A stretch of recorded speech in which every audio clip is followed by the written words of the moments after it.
doing today? It's been going well. I'm getting to relax a little now since I just finished doing some taxes, and that's always stressful. So this is that time of the year that we all dread. This is the fun part. Yes. We're gonna have some fun. So I want to actually we were talking about before we started, tennis clients. Right. And tennis parents. So I want to get back into that. Can you first, for the people listening, tell us about yourself. Where do you come from? What do you do? Where are you going? Where have you been? Give us a little history. Okay. So to give you a little bit of history, my family came over from the United Kingdom, England, when I was about 9 years old. We came over for the purpose of looking for opportunities to train to be professional tennis players. I have an older sister, Robin, and that was both of our ambitions. We took a little tour around Spain before finally deciding to come to Florida, and when we did, it required that we open up a restaurant business and go through the whole visa process, and so both my sister and I, we did end up becoming professional tennis players in the low ranks, and through injuries and money and things like that, we ended up becoming coaches. And so I coach here in Florida, Sarasota, Florida, and I work with a range of high performance students who are juniors, some recreational adults who are very motivated and they want to train several days a week. And as well as being a tennis coach, I'm also getting into flight school. So that's something that I'm doing in my mornings now. Yeah, it's a lot of fun. So I just kind of wanted to try something other than tennis. A little bit before the pandemic, I had the opportunity of doing a little bit of modeling down in Miami and New York City, and that also got me into photography. So thank you. But I actually did photography for a couple of years right before the pandemic, and I kind of felt like it was more fun to be behind the camera than in front of the camera, as far as with the creative aspect. Sure. And just when COVID hit, that kind of knocked my serving jobs on the head. It knocked my photography on the head, and I kind of kept coaching tennis whenever the courts weren't locked up. Yeah. So, but I was fortunate. I was super fortunate to get a job over at Inspiration Academy in Bradenton. I worked there for a little bit. And Ashley Hobson was the director of tennis at the time. That guy. He's like the tennis guru, and you gotta really go up to the level of intensity that he requires from the coaches and the students. And so a lot it was a great experience, a huge growing experience for me as a coach, and in fact I think it made me who I am as a coach now. So a lot of people come to me for coaching, and I can put a lot of that give Ashley a lot of credit for that. So was that the first place you coached? No, I did coach at some country clubs. It's like a 1099 on the side, just come in and teach random lessons. Up in New York City, I worked with Tennis Innovators, and that was also quite the experience. Yeah. So, when I went from when were you there? Oh, it was 2019. Okay. Yeah, I believe it was 2019. I was there like 2000 and had to be 16, 17. No, 8. Right before that. Yeah. 17 or 8, 16, 17, somewhere there. It was a wild time for me. At the time, I was prioritizing the modeling side of business, and I went from Miami to New York because my mother agent at the time said, hey, maybe Miami's not working out for you as well as it could be. Well, let's send you to New York where your looks, you're not the big buff, blonde, blue-eyed beach guy. Okay. I could do more high fashion and runway walk. So I went up to New York for that. I did exactly a bit of that, but it didn't justify it completely. So I was still teaching tennis up there with Tennis Innovators, getting a lot of hours there. Okay. And yeah. So came back. Yeah, COVID. I was very lucky because right before the pandemic hit, which was like March of, was that 2019 or 2020? 2020. Right. So I was in New York in 2019. up until November. Oh, And wow. my birthday's in October, so my father came up to, just spend some time with me. And I looked at him and I was like, my father's older. He was born in 1950, so Okay. I looked at him and was like, I'm losing out a lot of time here. And I could be making just as much money back in Florida when you take out the expensive rent, Yeah. the taxes. I was like, what am I doing here? Yeah. Chasing a modeling dream that I'm not really dreaming about. Photography I can do anywhere, and I'm working at a place when I could just be working for myself as a coach. Right. And I think we've both been there. Oh yeah, absolutely.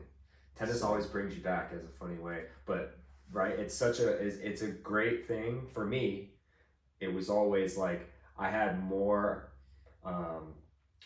I felt less fear going out and trying things. I still do. One, because I don't give a shit and I'm going to do it anyway and I'm going to make it work. But also, there was always that, well, if worse comes to worse, I can teach tennis. Right? Sure. I can fall back. I can make pretty good money coaching tennis. Oh, yeah. If all else fails, and I'll be fine. I know, we have a luxury there. Yeah. There's this demand for us that we it's crazy how it's... You wouldn't think, Yeah. but it's there, and you're just like, okay, I can make a pretty good living. It's a grind. It is. But then it's like, if this doesn't work, I can do that, and then I can try something else when Yeah. that opportunity comes, Mhm. right? It's kind of nice. Yeah.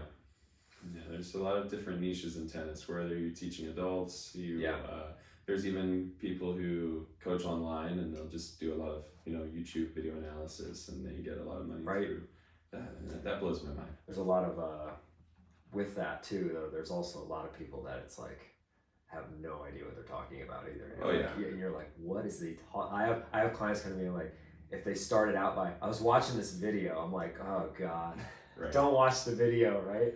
Yeah. I'm like, come on. Mm-hmm. My number one rule with YouTube coaching videos is if the guy has moobs, like man boobs, Oh, right. you don't take his advice. That's my number. This is a joke, but that's what I tell my clients, like, was it this guy? And he's like, yeah. I'm like, okay, just stop. Right? Yeah, that's funny. It's really a hit or a miss. Oh yeah. And as a tennis coach, as tennis coaches, we can go and look at the videos and really nitpick. We can go, okay, that's good. Right. That's really good. That's just absolutely horrible. And but these other people don't know the difference. And then there's people who don't know the difference. And that's one of my biggest struggles as a tennis coach, is working with parents who are semi-coaching their kids. They're getting their information from a wide range of sources. And then when I say something, they almost refute it. They don't listen to me. Oh, yeah. And I go, if you're going to listen to Tom, Dick, and Harry, but you're paying me, why aren't you listening to me? I know. You're just the ball machine. Sometimes that's what it feels like.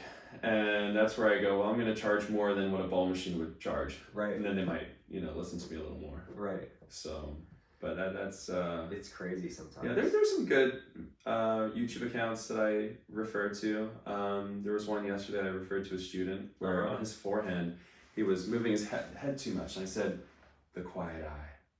You got to keep your eye, as the ball's coming towards you, once you feel that it's in your contact point, you keep your head there, you hit, and you try not to move your head because your head controls your body. Right. And so if you can't hit consistently because you're doing something different every single time, it's probably because your body's doing something differently every single time. Yep. So you need to get consistency, and that ties into a lot of things. I mean, I'm sure they have the equivalent in martial arts. There's all these physics that are applied into the technique that most people overlook. Most techniques, all of it. Mm-hmm. It's huge. I mean, drive, discipline, but the technique is a huge part of, especially like jiu-jitsu or something like that. Like, you have to have good technique or you're not gonna succeed. Right, and then for your longevity as well. Right. Injury prevention. 100%. So if you have, especially with adult players, they tend to have, I'd say, some of the worst technique. Of course. Because they probably went 40 years without a tennis lesson, but they were going to the courts once a week. Right. Weekend warriors, putting that, McEnroe Eris headband on and trying to get at it. So you probably run into it a lot too, like, especially because, it's adults get tennis elbow, Like that's All one the of the big time. things, right? And it's always, and I'm like, okay, I know what's wrong. We're gonna hit a couple balls, but I already know what you're doing. You're hitting the ball behind you, like you're so Sure. late and your arm's bent, Mm-hmm. and of course you have tennis elbow. Yeah. You know what I mean? It's like, I've never met anybody else any other way, and all of a sudden it's like you get them hitting out in front, Mm-hmm. and they're like, it doesn't hurt. I'm like, I know. Yeah, you're hitting it more clean. Yeah, you can see what's going on. You're not putting stress on your joints that aren't meant to carry that kind of impact, right? All constantly over and over again, you know. But now you're using your bigger muscles, your back, your forearms, your biceps. You're using bigger muscle groups, so it's not going to get injured. And staying relaxed, you know, just kind of letting the racket do the work. Right, and for us it's obvious, but Mm-hmm. that's a huge one. The relax is like, you tell these old men to relax, and they're just like, I am relaxed. And you're just like, type A. Yeah, you're like, sure thing you are. Yeah. And then you like get them to actually relax. So like, that I didn't be that relaxed. I'm like, yeah, I'm like, it's crazy, right? So to backtrack a little bit, Sure. What got you into, like, what you came over here, you were looking around for tennis things. Where did that come from? The tennis? Were you pushed into it? Did your parents play? So I don't really come from a tennis family. Back in England, my sister and I, we were doing swimming lessons. Okay. And we were probably 5, and she was 7. And then she was getting ear infections all the time. Just, we tried putting in the earplugs, didn't work. And my mother played a little bit of tennis up in Scotland whenever the weather permitted it. And she thought, well, wouldn't it be great if they could play some tennis? And so we started taking some tennis lessons a couple times a week. My earliest memory of my very first tennis lesson is just like making a pyramid out of the tennis balls. Okay, yeah. So it's like, I don't know really what I got sold on. Was it hitting the ball, or was it picking them up? Yeah. Or not really picking them up. Okay. But we got into tennis as a recreational activity, and then my sister got pretty good at it. Yeah. And she is really good. Okay. She ended up finding that she was at the top of the ceiling in the area, as far as there wasn't really any more competition for her. Sure. And our coach said, listen, if you want to make something of yourself as a tennis player, you're not going to do it in England. Like, even like Andy Murray, when we went to Sanchez Casal in Spain, he was over there in Spain training as well, and we saw him as like a 14, 15-year-old. Yeah. So it's we tried going around Spain. We went to Alicante, Barcelona, and we looked around there, and we thought, well, with the mandatory going to school, there wasn't really a homeschooling option, and the language difference, we thought, well, that's there's no homeschooling option really? To my knowledge, from what I recall, I don't think so. Yeah, I guess it was early, like the internet thing still wasn't what it is. Sure. Kind of thing. Yeah. True. And so I think what they had the kids doing, they had them going to school like during the day, like what regular kids would do, and then they had to train in the early evening. So I remember being done with tennis at like 9 p.m. Okay. At 9:30. Wow. So those could be long days. Yeah, man. So we thought, well, let's try Florida. We always used to come over here for holiday over at Disney. Yeah. And we said, well, yeah, we'll try here. So we looked around at businesses in the area. We looked at florists, many different restaurants, and we ended up picking a restaurant to purchase, and we ran that for, let's say, what was about it called? 13 years. It was the Sunrise. The cafe? Yes. Okay, yeah. Sunrise Cafe. Yeah. Okay, I think I do know that. Yeah, it was over on Beddow and Weber. Okay. So that was a big Is it still there? learning curve. No, we were the last to have the restaurant, and the lease was expiring, so we didn't really have the option of selling the business without a lease. Yeah. And we weren't going to re-sign another 5-year lease, because we timed it really well, actually. We were very lucky, because then COVID came around. And, yeah. But we were going through the red tide, killing our seasons, and we were like, nah. Yeah. We're not in this anymore. My dad's older. We don't want him to have a heart attack in the restaurant like so many do. Yeah. So restaurant business is tough, man. But that was the nail in the coffin for my tennis. Oh, really? Yeah. Because that was what was paying for it all. Got it. So it was a bittersweet. So when was that? How old were you? 21. Okay. And you're what now? I'm 29. Okay. The time flies. I know, it's crazy. Yeah. Interesting. So what after that point, you were playing pro at that point still?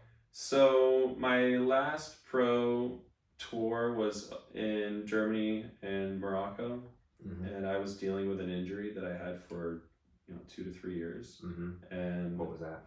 it was nerve damage between the C5 and C6, and it was it's the nerve that goes underneath the collarbone and supplies goes to the teres minor, supraspinatus, and infraspinatus muscle. But only one of those was majorly affected, and so there's an area where that nerve can tend to get pinched, which is right under a ligament.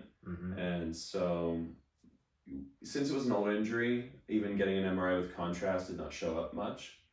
Gotcha. But we kind of we were thinking, hey, that's probably what it was. And after a while, you can't really regenerate your nerves. Right. You have a window of opportunity to do that, and it had just been a little too long. So I was going to the gym a lot, going, well, okay, if I can't strengthen that muscle, I can strengthen all the others. I was in the best shape of my life. But then when this restaurant got closed, I was kind of like, okay, let's do something else. Yeah. Yeah. I've seen people grind. I've done a little bit of the sleeping in your car thing down in Miami. Did it.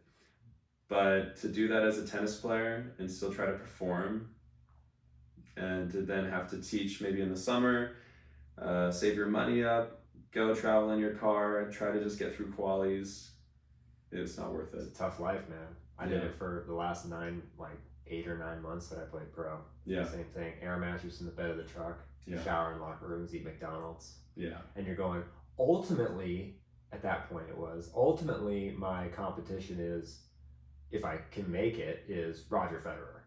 And he's in his penthouse that he rented right now with a chef cooking his perfect meals and his training staff and his masseuse and all this, and I'm eating McDonald's in my truck. Yeah. And you're going, it's hard to compete with that. It is. Regardless of how good you are, you could be better than him as a player, but you can't, those little things, and obviously, I'm sure he had some tough times getting there too, but it's, it's definitely a grind, and all your winnings go out to just keep going. You're actually losing money.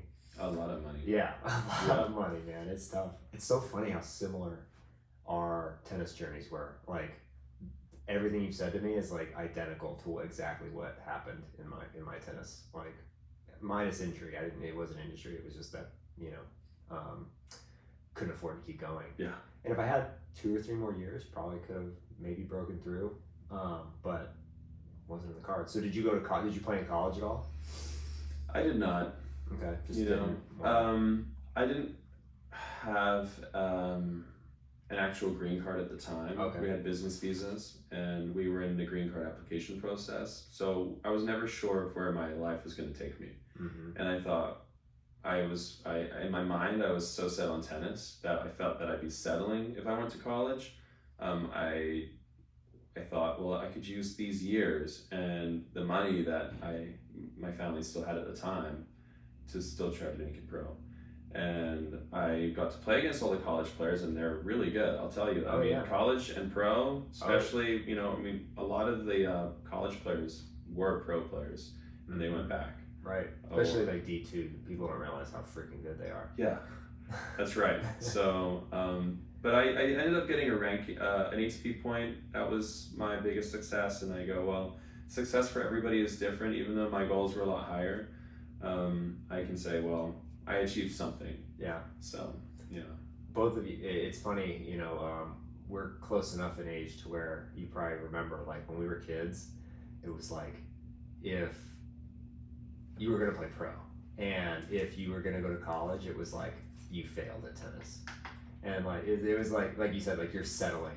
And that was the stigma. It was I remember talking people oh, you went to college? Oh, that's all, that's okay. It wasn't like football where it's you get a college scholarship, they throw you a parade in your town. They're oh my God, he's going to play at Alabama, and you could go play tennis at Alabama, and oh, I couldn't make it pro, huh? It's too bad. It's so funny how that works, and it's how hard it is? The margins are so slim. What are you talking about? Yeah. A lot of people try to convince me to go to college and play because they thought that going to play pro was impossible. Right. But it just comes to show how little people know and how little you should listen to them. Of course. Because, I was playing against guys 500 and really tight matches. Highest guy I played was 180. He was a Grand Slam doubles champion, and Marcelo Rvrb. Okay. I played him in the second round. So I won my first round match, got my ATP point, and came against him in the second round. And I was like, damn it. Like, why? Give me somebody like 500, please. Yeah, right. Not 180 something. Right? Oh my God, yeah. So that was like just blowing a candle out. Yeah. I'm done here. Was that on clay or hard court? It was on clay. Did you like clay? Oh, I loved it. Okay. It wasn't my style of play so much. Yeah. I was, with the weapons and the size, I think, then, I'm suited for hard court. Same. But I'll slide on anything. I got my nickname Slippery for sliding everywhere. Oh, yeah? So you were sliding before it was cool? Mm-hmm. Yeah. Now it's like I feel like you have to slide. Like there's no like these guys are so fast now. If you can't slide all the time, you're not gonna be able to do it. Like back in the day, like you had your Andre Agassi's of the world where their footwork was just incredible. They never slid, unless on clay they did obviously. But I mean like now it's like you have to be able to slide like a clay court on a hard court or forget it. They even designed the shoes that way. Yeah. They designed the bottom of the tread to be better to slide on hard courts and stuff like that on the hard court shoes. Yeah, and I think it comes also down to, how have you developed your footwork, the style of your play, and just like power management. So if you're sliding, it's a way for you to distribute power that that you used to run in a direction to now stop. And I'd say as long as you're not wasting too much time in the slide before you can recover, it should be fine. But if you can get it's better. Sure, yeah. Yeah, I wasn't out of position, so I could slide and hit the shot and still be in position. My contact point is like this. If you look at my forehand and you look at Roger Federer's forehand, you'll be like, there's some similarities there. Yeah, I've seen you hit the ball. I definitely see the emulation. I think everybody that grew up watching it wanted to emulate. Sure. Hit him a little bit, right? Yeah, absolutely. Yeah, and then I switched to one hand. Because of him. Yeah, it's the forehands that are like this that I can't stand. Oh God. So chicken wing. You look at it. Who does this look like? every client I've ever had. Sure. and that's interesting because Sinner's really big right now. Yep. That's an interesting topic because we can talk about all the accusations, but when you look at his forehand technique, he's like this. Yeah. And so I've got students, mostly the kids, and they're like, well, what about Sinner? I go, or Medvedev, and I go, well, just because they can do it doesn't mean you should. Right. And a lot of them too, it's actually an inefficiency that it causes them. They're hitting off their back foot a lot. Yeah. They're not stepping in. Federer was so good at stepping in. Djokovic does it too. He's got great technique, but he doesn't hit the ball out in front. Nadal didn't hit the ball out in front, and that's why throughout their career you saw it. Their forehands are great. Don't get me wrong, are great. But they broke down a lot of times. The backhand was always solid because it's as solid as it gets. But the forehand, that's where you would have to. They were gonna crush you with the forehand, but they could have some off days in that forehand, and I think that was a big part of it. Yeah, and when I'm watching tennis, I can tell how people make mistakes, and oftentimes it does come down to being late and not being able to control the racket face. Right. So and. You'll find that in men's and women's tennis, you get two different types of forehands, and I think that comes down to when they're younger, especially as juniors, they don't have the strength, and they're trying to develop a power shot, power on their forehand, and so you'll see a lot more girls and women hitting with that bent elbow, and you'll see men tend to be a little bit more extended. Right. And so, and I come back around to this and I go, is that coaching philosophy? Is it neglecting, working on that technique? Right.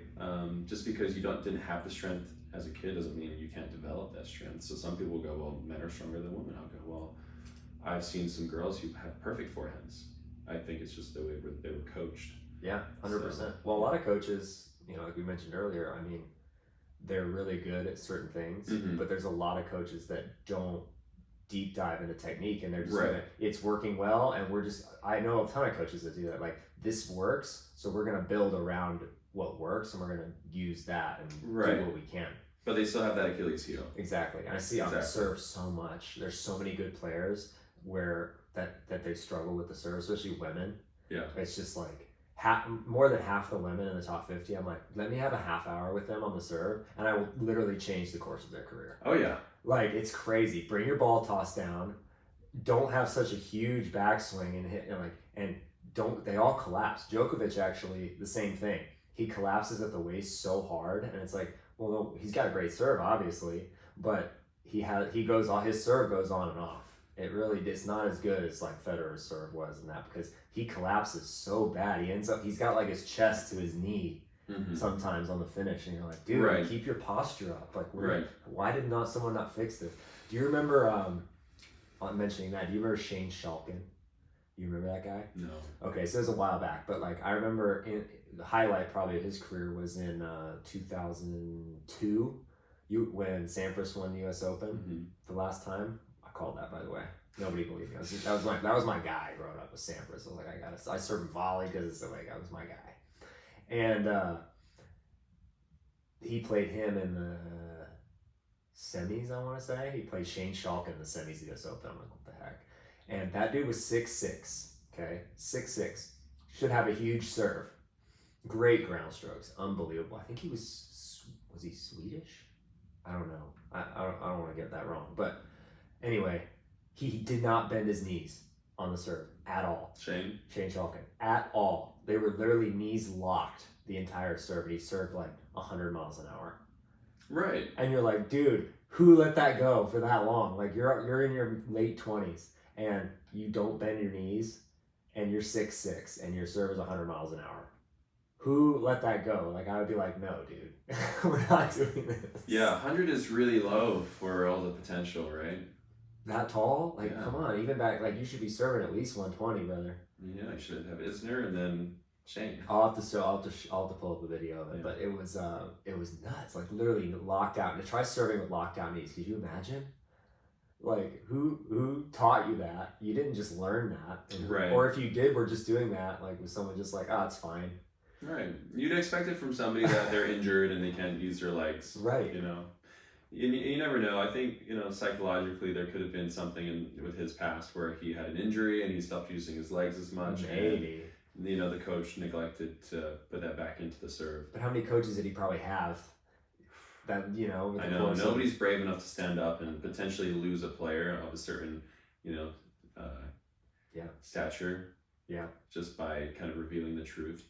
I had a lesson with a kid. The coach was out of town for spring break, and then the mom approached me approached one of my students and got me my number that way. And I said, and she said, hey, I want some privates with my kid. And then I said, okay, great. You want some private lessons? I can accommodate that. And so, first day for me with a new student, it doesn't matter how long they're going to be with me for. It's like, I got to break down their game for them. Yep, 100%. Like, we're going to do a little short court, go back to the baseline. I'm going to see if I can give you some either immediate pointers or we just move on. Sometimes I'll take notes on my tablet and I'll say, just a moment, you go get water. I'm writing notes. And then we'll continue. Or I'll stop them after 10 minutes of hitting and I'll come around and I'll say, okay, just, this is what we're going to work on your forehand, or this is what you need work on. And then on your back and such, and then we'll move on. And I said to the mom, I said, hey, look, if there's anything in specific you're looking for, in these lessons, let me know, because I don't want to be giving you something that you don't want. Mm-hmm. And then you feel like, there's a conflict of interest. And I'm okay. Come back the next day, I was thinking to myself, today I want to work on his forehand. I want to work on the chicken arm on the forehand and the backswing where you can see the handle way above his head. Yeah. And I was like, no, that's a big one. Yeah. We got to work on that backswing and contact point. And so the mom said, I want you to work on his forehand. I was like, great.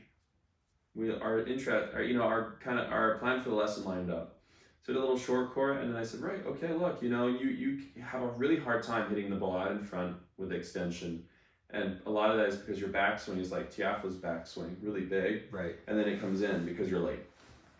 So, he's a little rough here. That dude drives me crazy too, because he doesn't have his offhand take the racket back.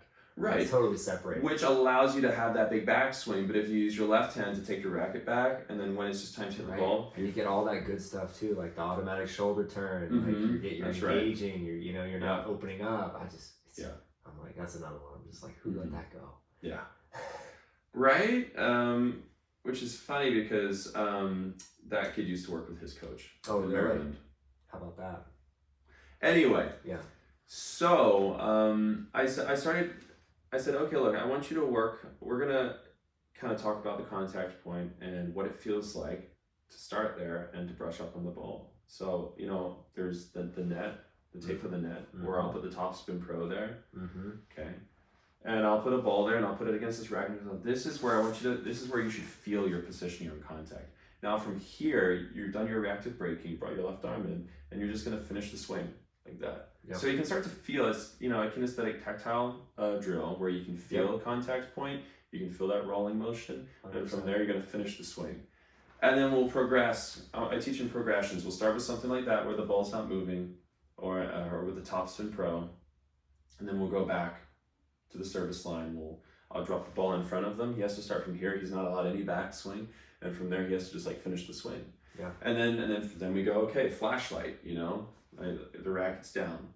From here, you're just gonna finish the swing, and then I'll teach him or her about the back, how to abbreviate the backswing, and then from there you're just gonna drop the racket down.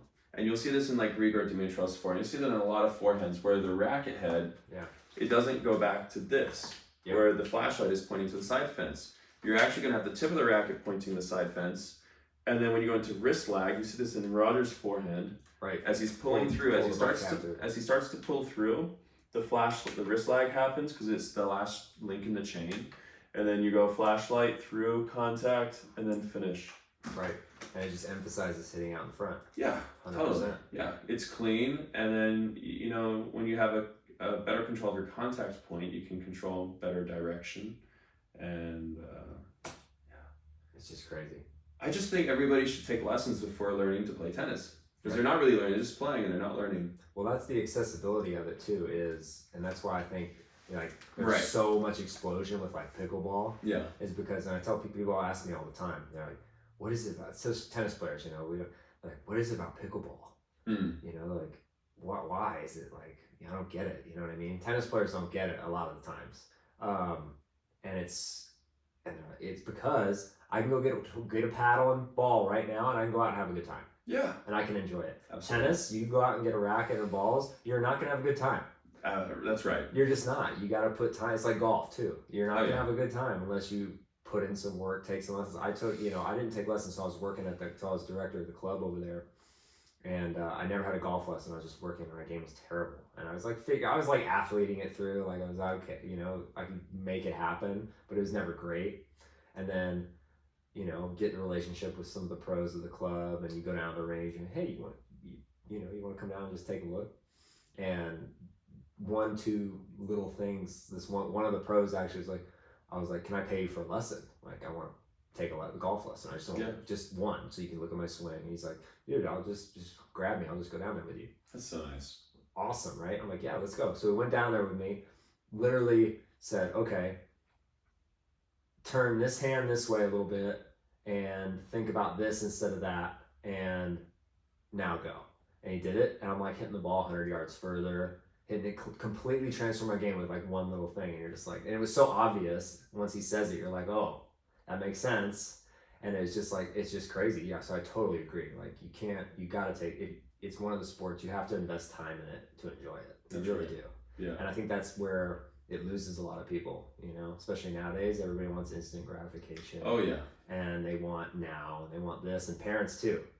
Especially tennis parents. They're like, I want to, like, if they're not winning, it's a problem. You're like, well, we completely changed their forehand because it sucked. And they're 10 years old and they played 2 tournaments. Like, what do you want? They're not ready. What do you want? Yeah. We had this one kid at IMG.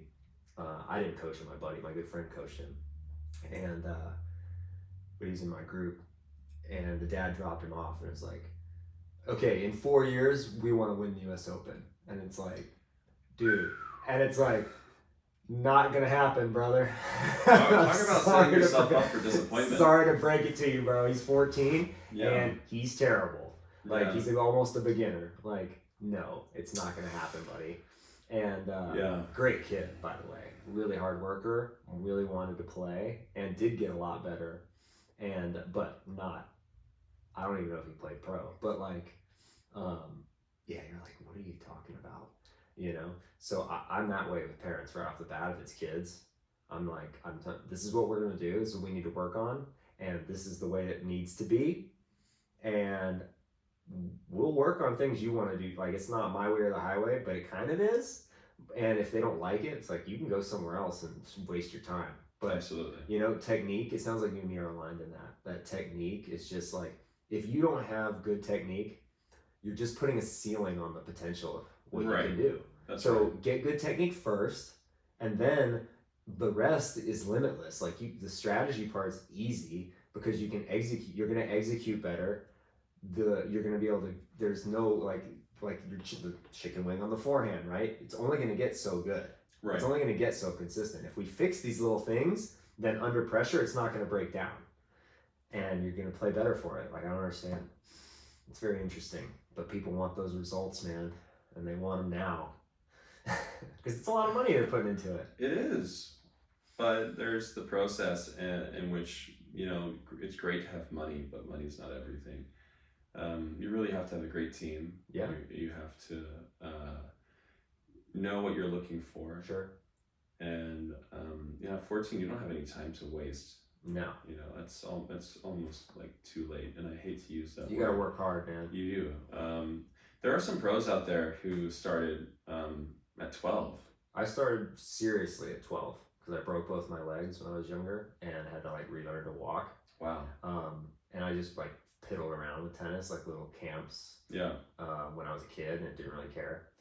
But then same thing. My sister got really good while I was in the wheelchair, and I was like, "Fuck that! There's no way she's gonna be better than me at a sport. Like, it's just not happening." So that's what got me into it. And then I didn't start playing tournaments till like 12, almost 13. Yeah. And then, but it was like, at that point, by the time I was 14, I was like, begged my parents to let me do it to homeschool, and it was training 3 hours in the morning, doing fitness with my coach, playing tournaments, and after like 2-3 tournaments, we were in the Southwest in Arizona. Okay. I got into like the top 10 of the 14s in like 3-4 tournaments, you know?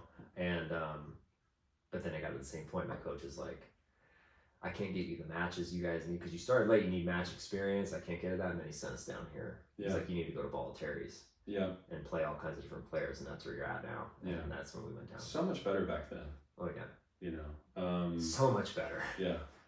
Totally different place. Yes. Talking about Ball Terry's? Yes. Yeah. Is that where did you ever train there when you came down here? We went there for a few months to try to just like suss it out. Do you remember the years?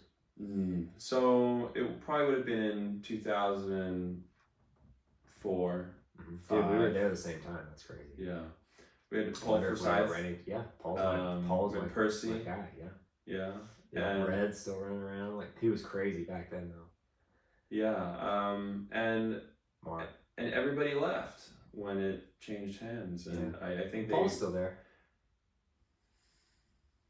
Oh, actually, he left since, but when I went back there and worked, when I was working there, he was still working there. Okay. He's left now. He's with Percy, actually. I see Percy over at the high school sometimes. Yes. When I was over at the high school teaching, I bumped into both Paul and Percy over there. So nice to see them again. Of course. And yeah, I think that IMG produces a lot more collegiate players now, especially like, you know, they've diversified their programs so much that I think it's just become like a cookie cutter type of, all right, you want to come here and spend 80-90K a year, we'll get you a college scholarship at best. Right. You're paying for the scholarship. There's a select few in the high performance programs. Oh, yeah. Where like, okay, you have to be 750 in the world or higher to be a part of it. Yeah. Out of their 3 football teams, I've heard only 1 is really good, and they've cherry-picked the players. Oh, they're ridiculous. Like, I went to some, and the team didn't even come out after halftime they're playing because it was just so ridiculous. Because the players were so big. They're getting the biggest players from all over the country, the best players. Actually, fun fact, who right after I left there, University of Tennessee set a record. They offered 28 scholarships to players on the IMG team. Really? Just the IMG team.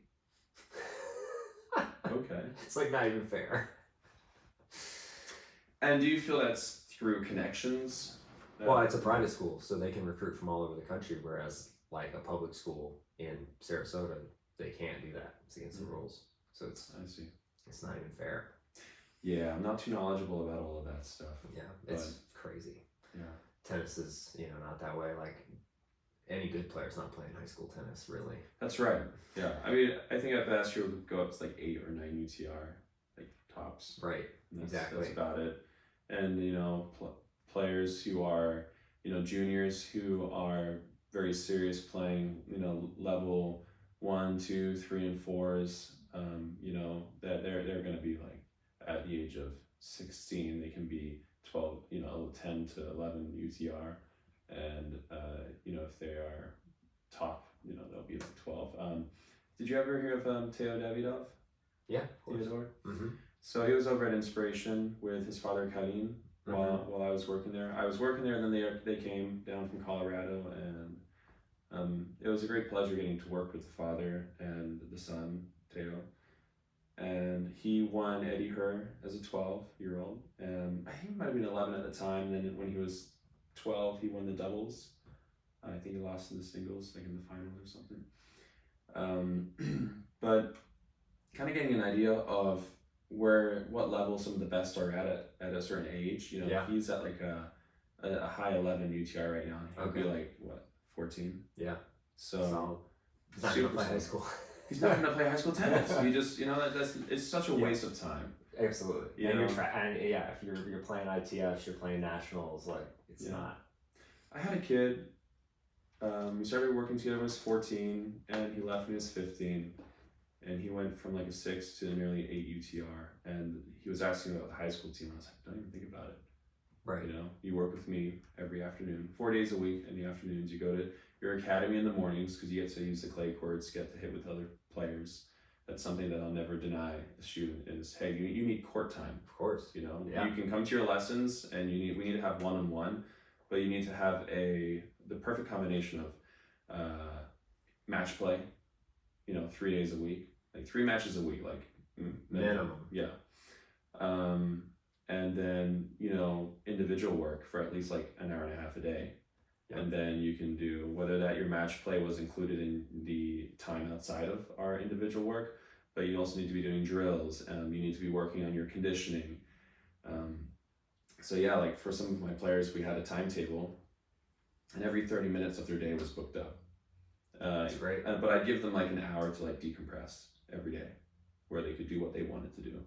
But it would start off with waking up, doing your foam rolling and stretching, taking your shower, having your breakfast, starting to warm up for your morning practice, 30 minutes there, practicing for a couple of hours, getting home, showering, lunch, schoolwork, warm up again, afternoon practice.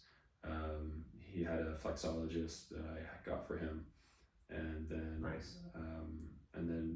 Or he had fitness. It would either be flexologist with a lot of like muscle pliability work, or he'd be doing physical training with like Pato. If your goals are to be really good, you have to be really good at time management and 100% putting the actions behind your words. That's the key, isn't it? Yeah. But then you can only do so much with the actions, man. Yeah. And going back to Ball Terry's the difference, like when we went there versus when I coached there, so night and day. Like it used to be when it was Ball Terry's, it was a battleground, man. Like you walk down, you hear everybody, you like it'd be 7:30 in the morning, you hear all the balls being hit, you hear people yelling, and kids are fighting, and it was like you're in your group, and you're like, I'm gonna be the best fucker in this group. I don't care. Like I'm gonna do whatever it takes to be the best one. Right. Because when I was there, like we were, I was in Paul and Mark's group, which was like the top group outside the IMG kids that were signed and they protected to be pros. They were pros. It was like every once in a while they would call up one of us to go play matches with those guys because they needed a guy. Fresh blood. Yeah, and it was it was whoever, and they would pick based on your effort level and who was working the hardest and who was doing that. And I was like, motherfucker, it's gonna be me. I don't care. Like, I showed up early to practice, I jumped rope, I did all that stuff. And I was fortunate because when I was there, I was doing homeschool. So I talked to Paul, and all the kids we do our practice in the morning, fitness, and then they go to school. Yep. At Pendleton, at the time it was Pendleton. Right. And I was like, I would go and do my online school, which would be like an hour a day max. I'd sit down and do it online, knock it out. I could do like the whole week if I sat down for 2 hours, no problem. And it was, so I was like sitting there, and I went to Paul. I was like, Paul, like, I literally do school over lunch and I'm not doing anything. Yeah. So can I come out and play in the afternoon with the afternoon group too?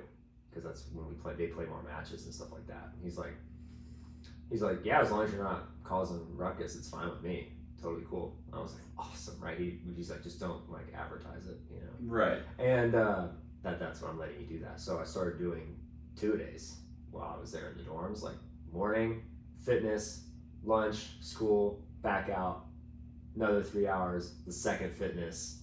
And it was awesome, man. It was such a good time. And then, but they were so much tougher. Like, Eddie Hur, I went 14s, I got the quarterfinals, right? Wow.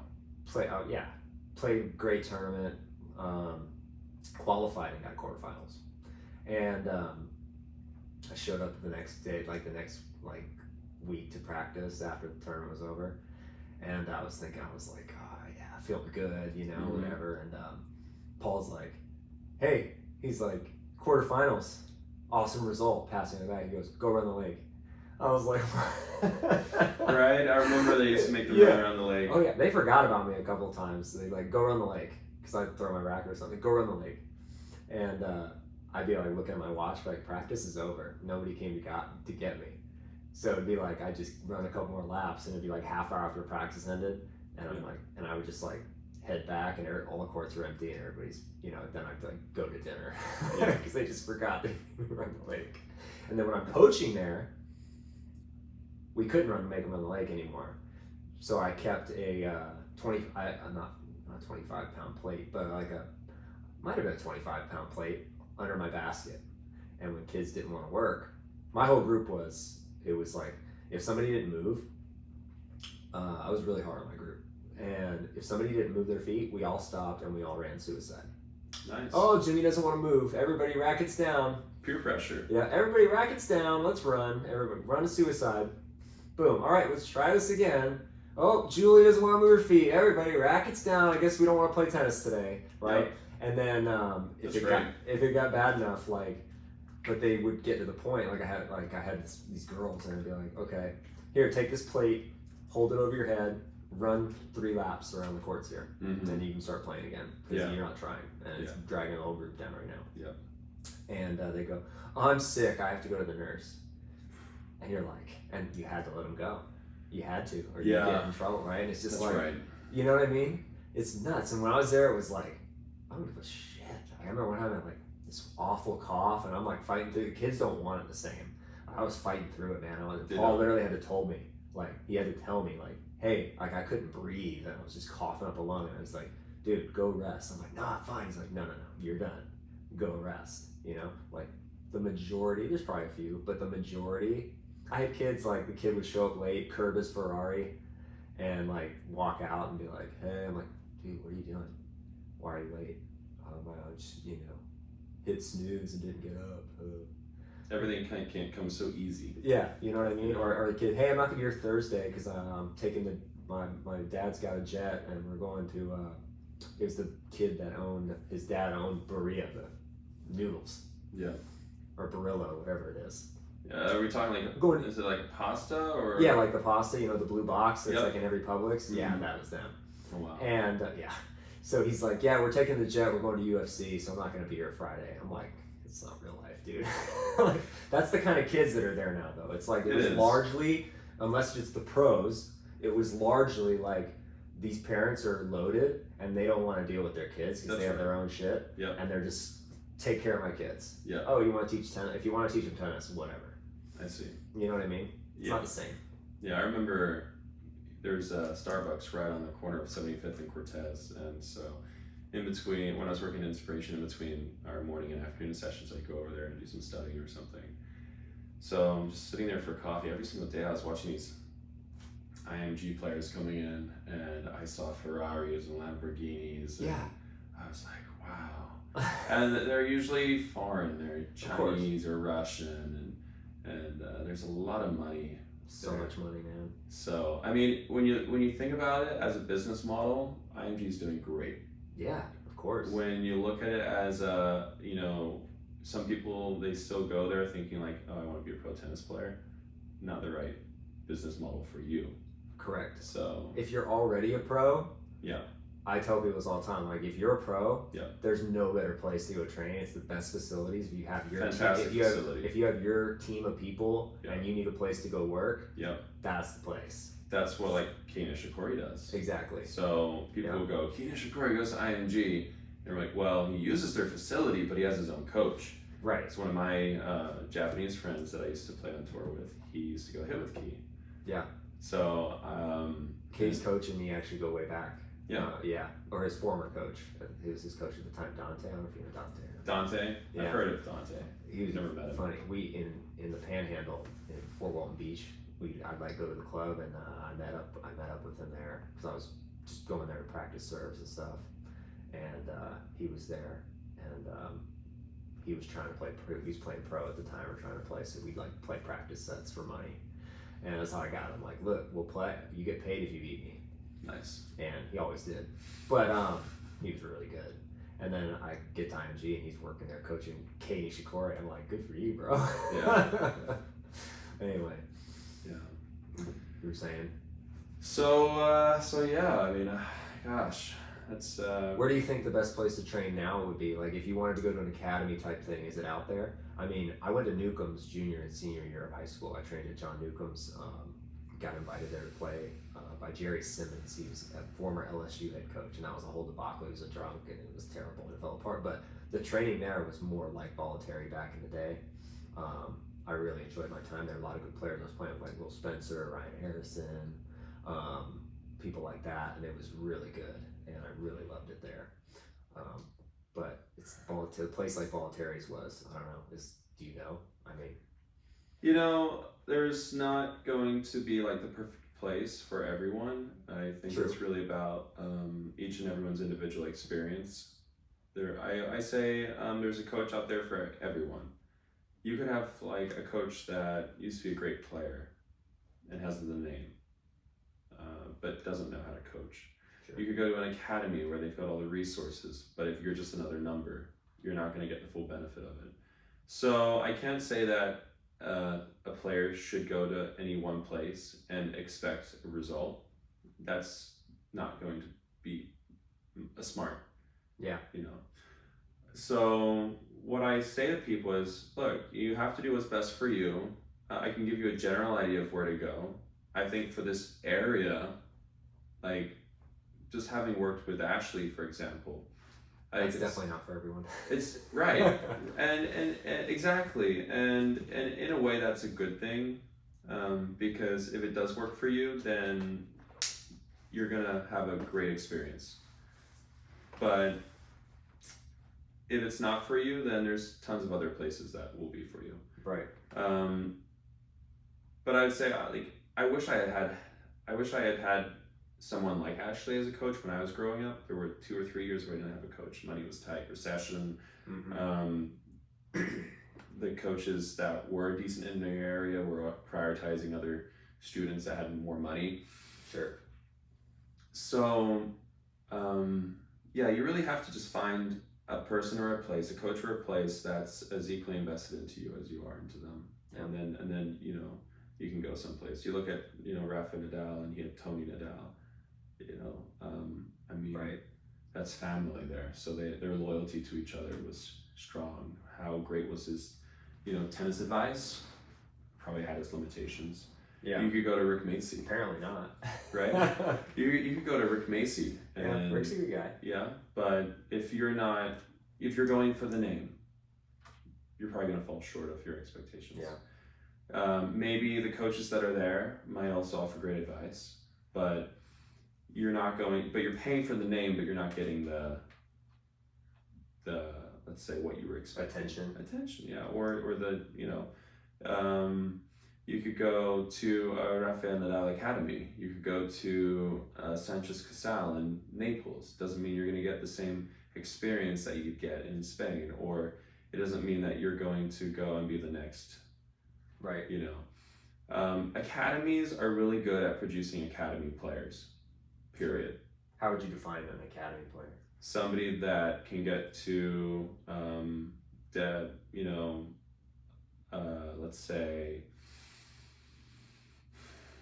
typically the level at academies don't exceed a 10 UTR for like a boy under the age of like 17, 18, and for those that don't know, it's a universal tennis rating, and it's kind of like replaced the ranking system, as it were, and like a Federer is like a 19 or something, 18. So for the men's, the limit is 17. So there's no actual 17 UTR out there. There's like 16.4, and we're talking the top 10 in the ATP. world. Okay, just give people a reference point that they might not know. So the universal tennis rating, it's a newer system that's trying to be more precise at determining a player's level on a numerical scale from 0 to 17 for the boys, and I believe for the girls it goes up to 14 or 15. And what we had before was the NTRP, the National Tennis Rating Program. Right. Which is what a lot of club players still use. Oh yeah, and it's great for recreational tennis. Right. It's not as diverse. Definitely not. So you'll be like, oh, I'm a 5-0, I'm a 5-5, but the difference in between is a big difference. Right. 3-5 and 4-0 at the club level, man. They're like, there's so many people. They're just like, oh, I'm a 3-5, but it's like, no, you're a 2-5. Yeah, and a lot of recreational players are self-rated. Right. Which means that it's like me going up to a piece of fine art and thinking it's next to a print of something, just out of. And then I go, oh, well, that one's better than that one. And you go, well, you don't know what to look for. Right. So some players who are recreational, they are like a 2-5, and they played against their friend who's self-rated as a 3-5, and now they think that they can beat their friend, and now they think they're a 3-5. So now we have two hypothetical 3-5s. And then there's someone else who called himself a 4-0, and well, those 3-5s went out and were able to come close to that 4-0, so now they've rated themselves as close to 4-0, and they're nothing near it. And that's what's so funny about it. UTR, you get your rating higher by actually going and playing matches and actually beating people. So to each their own. But so for the academy players, I feel like it just produces a certain level of mediocrity. There's always going to be the exception to the rule. But if you look at a lot of the very successful tennis players, even look at Alcaraz, he had tons of individual attention. There may have been group work put in the mixture of the training, but you can't go to academies and go, well, this is going to complete my player. It's not. It's not going to have enough of the physical conditioning. It's not going to have enough of the PT, where you're working with people who are stretching you, a nutritionist. Yep. It doesn't involve all of the private lessons that are required to get you to being at the next level. So to be higher than the average, you have to go the extra 1,000 miles. Right. And especially the better you get, the harder it is to get a little bit better. Which is why, the difference between getting from a 0 UTR to a 5 UTR, or on the NTRP scale, getting from like a 2.0 complete beginner to like a 3.0, it's easy. Yep. To get from like a 5 to 5.5, super hard. Or that'd be like a UTR of, say, a 6 UTR junior, where there's a ton of 5s and 6s where they're pushers. But if you want to get to the next level, it's like an 8 UTR, it's a lot harder. Sure. So, like anything else, right? I mean, when people ask me like, what do I need to do to become pro? I'm like, well, that's so hard to answer. But you have to train beyond anything you've ever imagined. Yeah. And you can't just go to an academy. You got to put in the work, man. Yeah. You have to dedicate every waking minute to it. Mm-hmm. You really do. Yeah. You know what I mean? I was talking with my wife the other night about that, and she's like, you have all these stories. If my daughter now asks me, like, we'll sit at dinner, she's like, tell me a story about this, or tell me a story about you and grandpa, you know, and all this stuff. And I'm like, well, I don't have that many age appropriate stories for you at 4 years old with with my dad. Nice. Because he was a very intense guy. Yeah. And we had a lot of come to Jesus moments when it came to tennis that really kicked me into gear. Like my first tournament ever, like, and I wouldn't even call it a tournament. Like, okay, I started playing seriously at 12, like I mentioned before, but we were in Illinois, and I was training like once a week, you know, and he put me in this tournament, and I'm like 9 years old. This is right before I broke my leg, and my first leg, and he's like, we go, and I had played this kid who was like top in the section, right? My first round, the first ever. I'm like, what is a tournament? Like, what is a tennis match? You know, like, I don't even know. I lost 6-0, 6-0. And we lived out in the country, like 15 miles of corn everywhere. There's like not even 2,000 people in this town. It was a town my dad grew up in. So really tiny town. And the tournament was in the city like an hour and a half away. Right. So, and that's where I'd have to go play. So I only played like once a week because we had to drive there. Oh, yeah. And you got to play indoors and all that. And so I go there and I lose this kid. And my mom had asked me before we left, because we don't know anything about tennis. I was the guinea pig for tennis. And then my sister, like, I've had to go to all the shitty tournaments and learn all the shitty lessons. And then for my sister, it was like mapped out. Okay, these are the tournaments we play. This is how you do it. This is the path, right? So it was all like kind of new. She had to go through all that. So it was like, my mom asked me, hey, while you're over there, I need something from the mall. Can you, because, you know, this wasn't way before Amazon days or internet or anything like that. You know, there's barely emails at that time.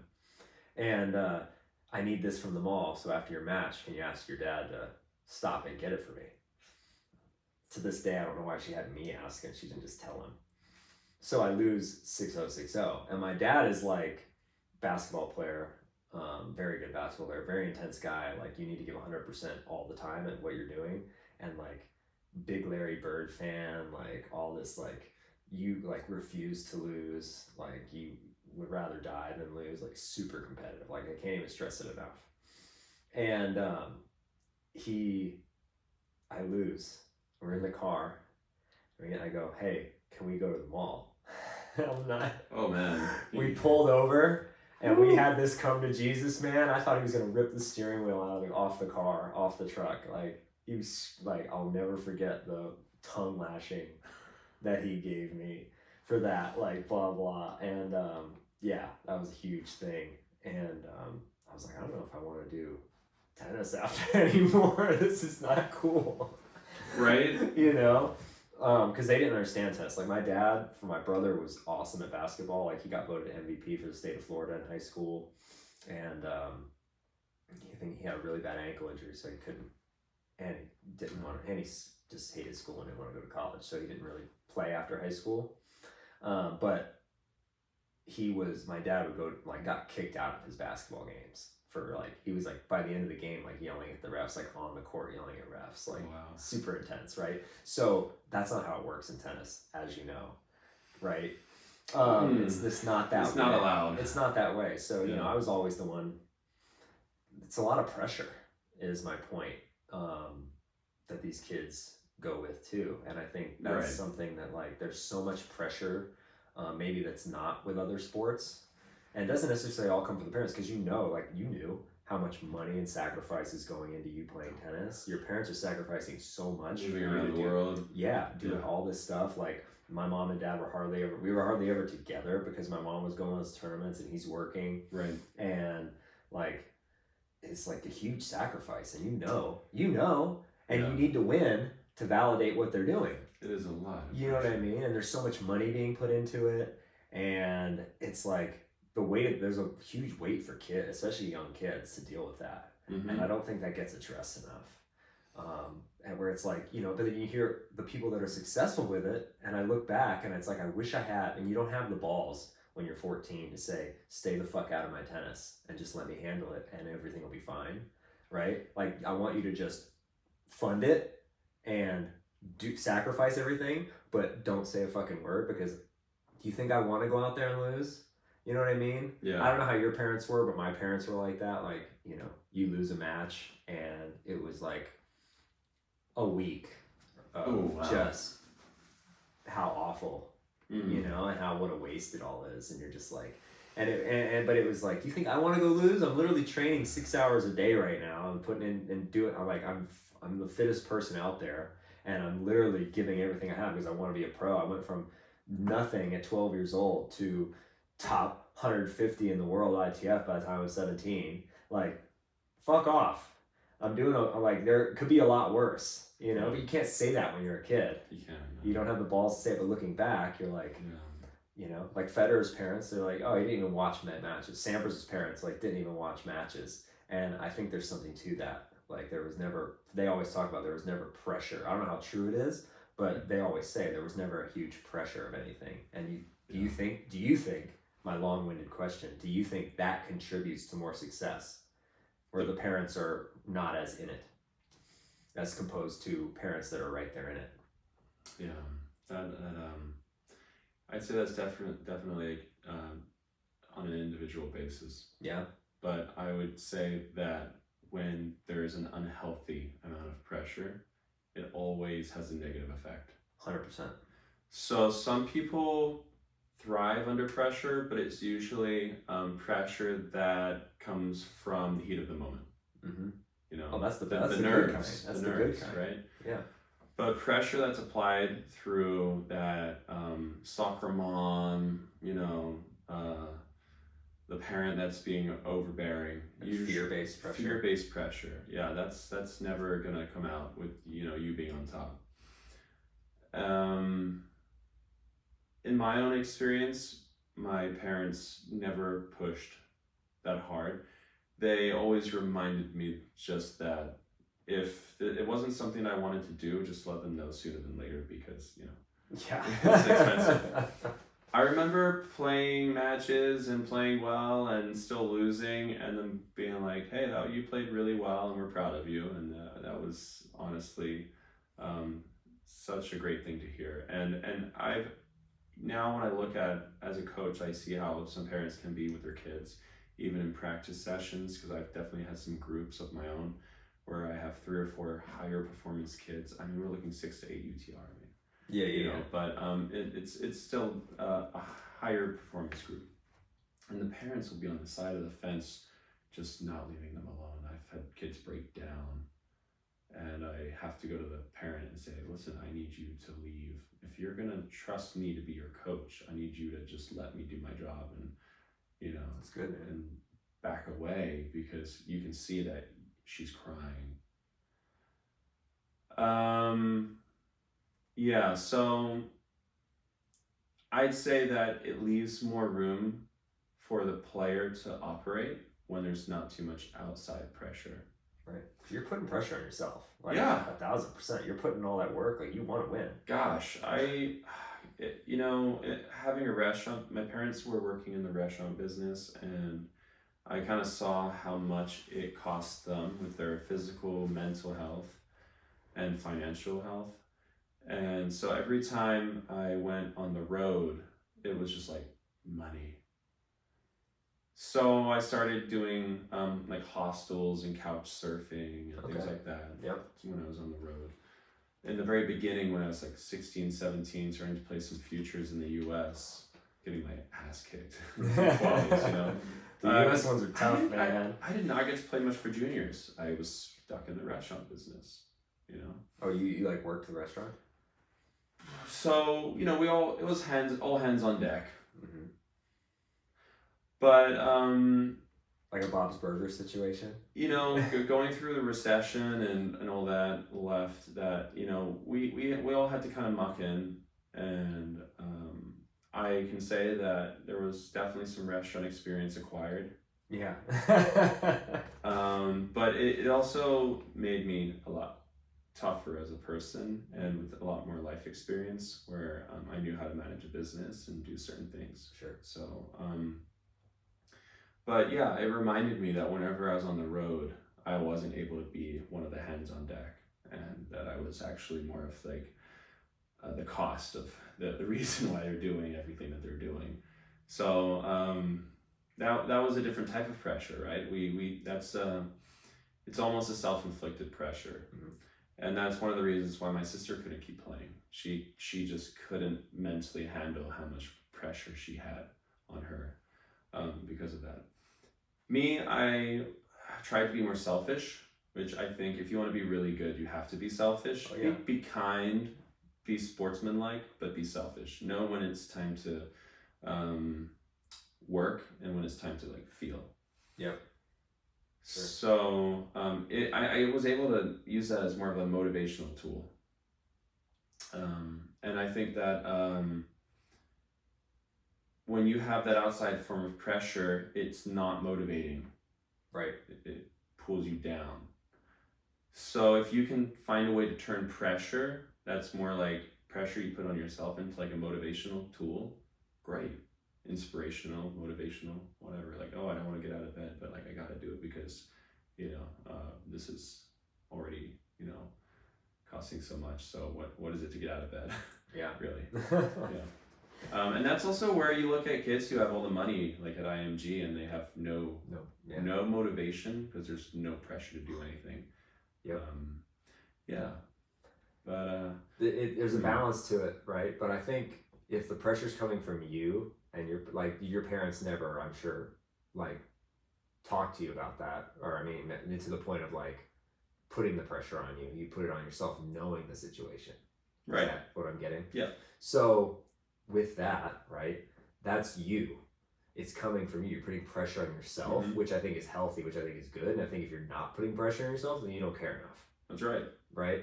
But when it comes from an external source, it's definitely tough, right? But that was always instilled in me and look, the pressure was there from the outside, but that being said, I put infinitely more on myself because of what I wanted and what I want, the goals that I had put for myself. Those were my goals. No one ever said this is like my parents, for all the pressure they put, it was never, you're going to be a pro.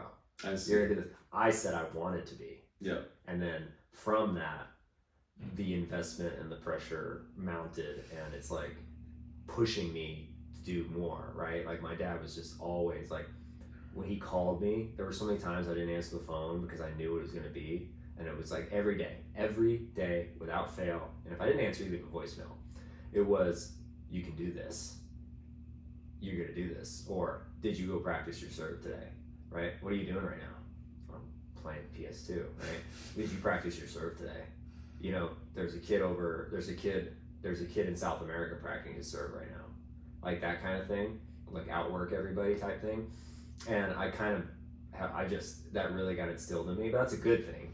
Right. And it's like, so I was always going to be like Paul. I remember told a story about how, and because my thing was like, my serve was the only reason was the only reason I ever got anywhere in tennis was my serve. And he told a story about Sampras when he was training there. And he's like, he used to everybody go to dinner, and he would go and practice his serve on the back courts, and people wonder why his serve's so good. Yeah. So he told me that story, and I was like, in my infinite wisdom, I was like, well, that's what I'm doing. So I was like, Paul, and this is one of the great things, this is where you're talking about the right person and those kind of things. I was like, Paul, I want to do that. So he's like, all right. So he actually gave me a key to his basket, let me go to Walmart, make a copy of it, so that when practice was over, I could take his basket as long as I agreed to lock it up and put it away. And so for freaking years, man, people always ask, like, how'd you get, like, why's the serve so good? Why's your serve so good? What are you doing? Blah, blah, blah. Well, for 8 years, 6 days a week, 8, 9, 10 years, for 6 days a week, 7 days a week, I went out and I put I put down one ball in each corner of both boxes and short in the boxes, like 6, 7, 8 balls, and I served until I hit them all. Wow. And sometimes it took 20 minutes, sometimes it took 2 hours. Wow. But I was not leaving until I hit every single one. That's the secret. It's not hard. Like, you know what I mean? Like, you want to hit aces when it's break point? That's what you got to do. You know what I mean? You know how many times it was break love 40, and I'm like, fucking who cares? I'm going to get 3 quick points right here, and it's going to be deuce here in about 30 seconds. And you know how many times it happened? A lot. And I think it's just that way. And there's life lessons there too. It's like, you have to outwork people. You know, Federer's taking ballet lessons. Who else is doing that? Djokovic is working with opera singers for better breathing. Who else is doing that?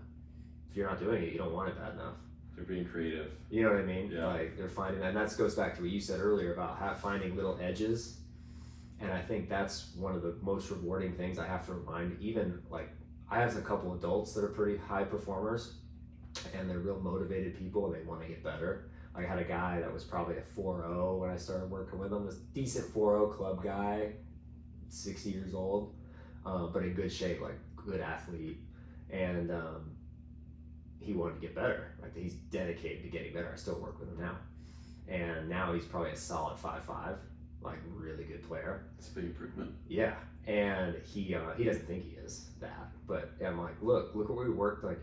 When you start, and this is always what I don't know if you remind people of this too, because it's hard to see when it's you, but outside looking in, I'm like, look, we started off 5 years ago. We were working on huge technique changes and huge footwork changes and changing everything about your game. And now we're making little micro adjustments. We're not working on changes. We're working on efficiency. We're making things. How can we take this little piece and make it more efficient? Right? How can we get that contact? How can we get that arm a little straighter? How can we make that contact a little cleaner? How can we lower your energy level and increase your output of what you're getting out of your shots? Like, I'm like, that's where you want to be, because that's where the top players are at. They're not making huge changes to their game. It's like these little micro changes. Yeah. You know what I mean? Unless there's something like glaring, like Swiatek completely changed her serve, which needed to happen, but that rarely happens, right? It's like these little tiny micro adjustments, right? And I feel like when you get there, that should be celebrated. Yeah. It's another reason why when I have a new player, I'll take some videos, like where they were at before I gave them any input, and then after a few months or a year, I'm like, hey, this is you now, that was you then, and you can see the big difference. And they're more frustrated today than they were a year ago. And I go, well, you shouldn't be. Like you said, it's a reason to celebrate. But they don't see it. And sometimes even as the coach, I don't see it just because I'll be working with them every day. Yeah. And so we're slowly boiling the frog, and we're like, we don't see the improvements. We don't feel the temperature change. We're just setting new goals, new expectations. And then when somebody comes by the court and goes, wow, they really got better, I'll need to think like, really?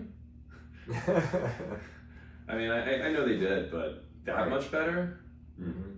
Well, sometimes it takes something external for people to realize it, right? The coach can say it, but it's like, well, I'm paying you. Yeah. And then having a fresh perspective as well. Even just saying, hey, we've been working together a lot, but I want you to take a lesson with this other coach because, that's going to be a fresh perspective.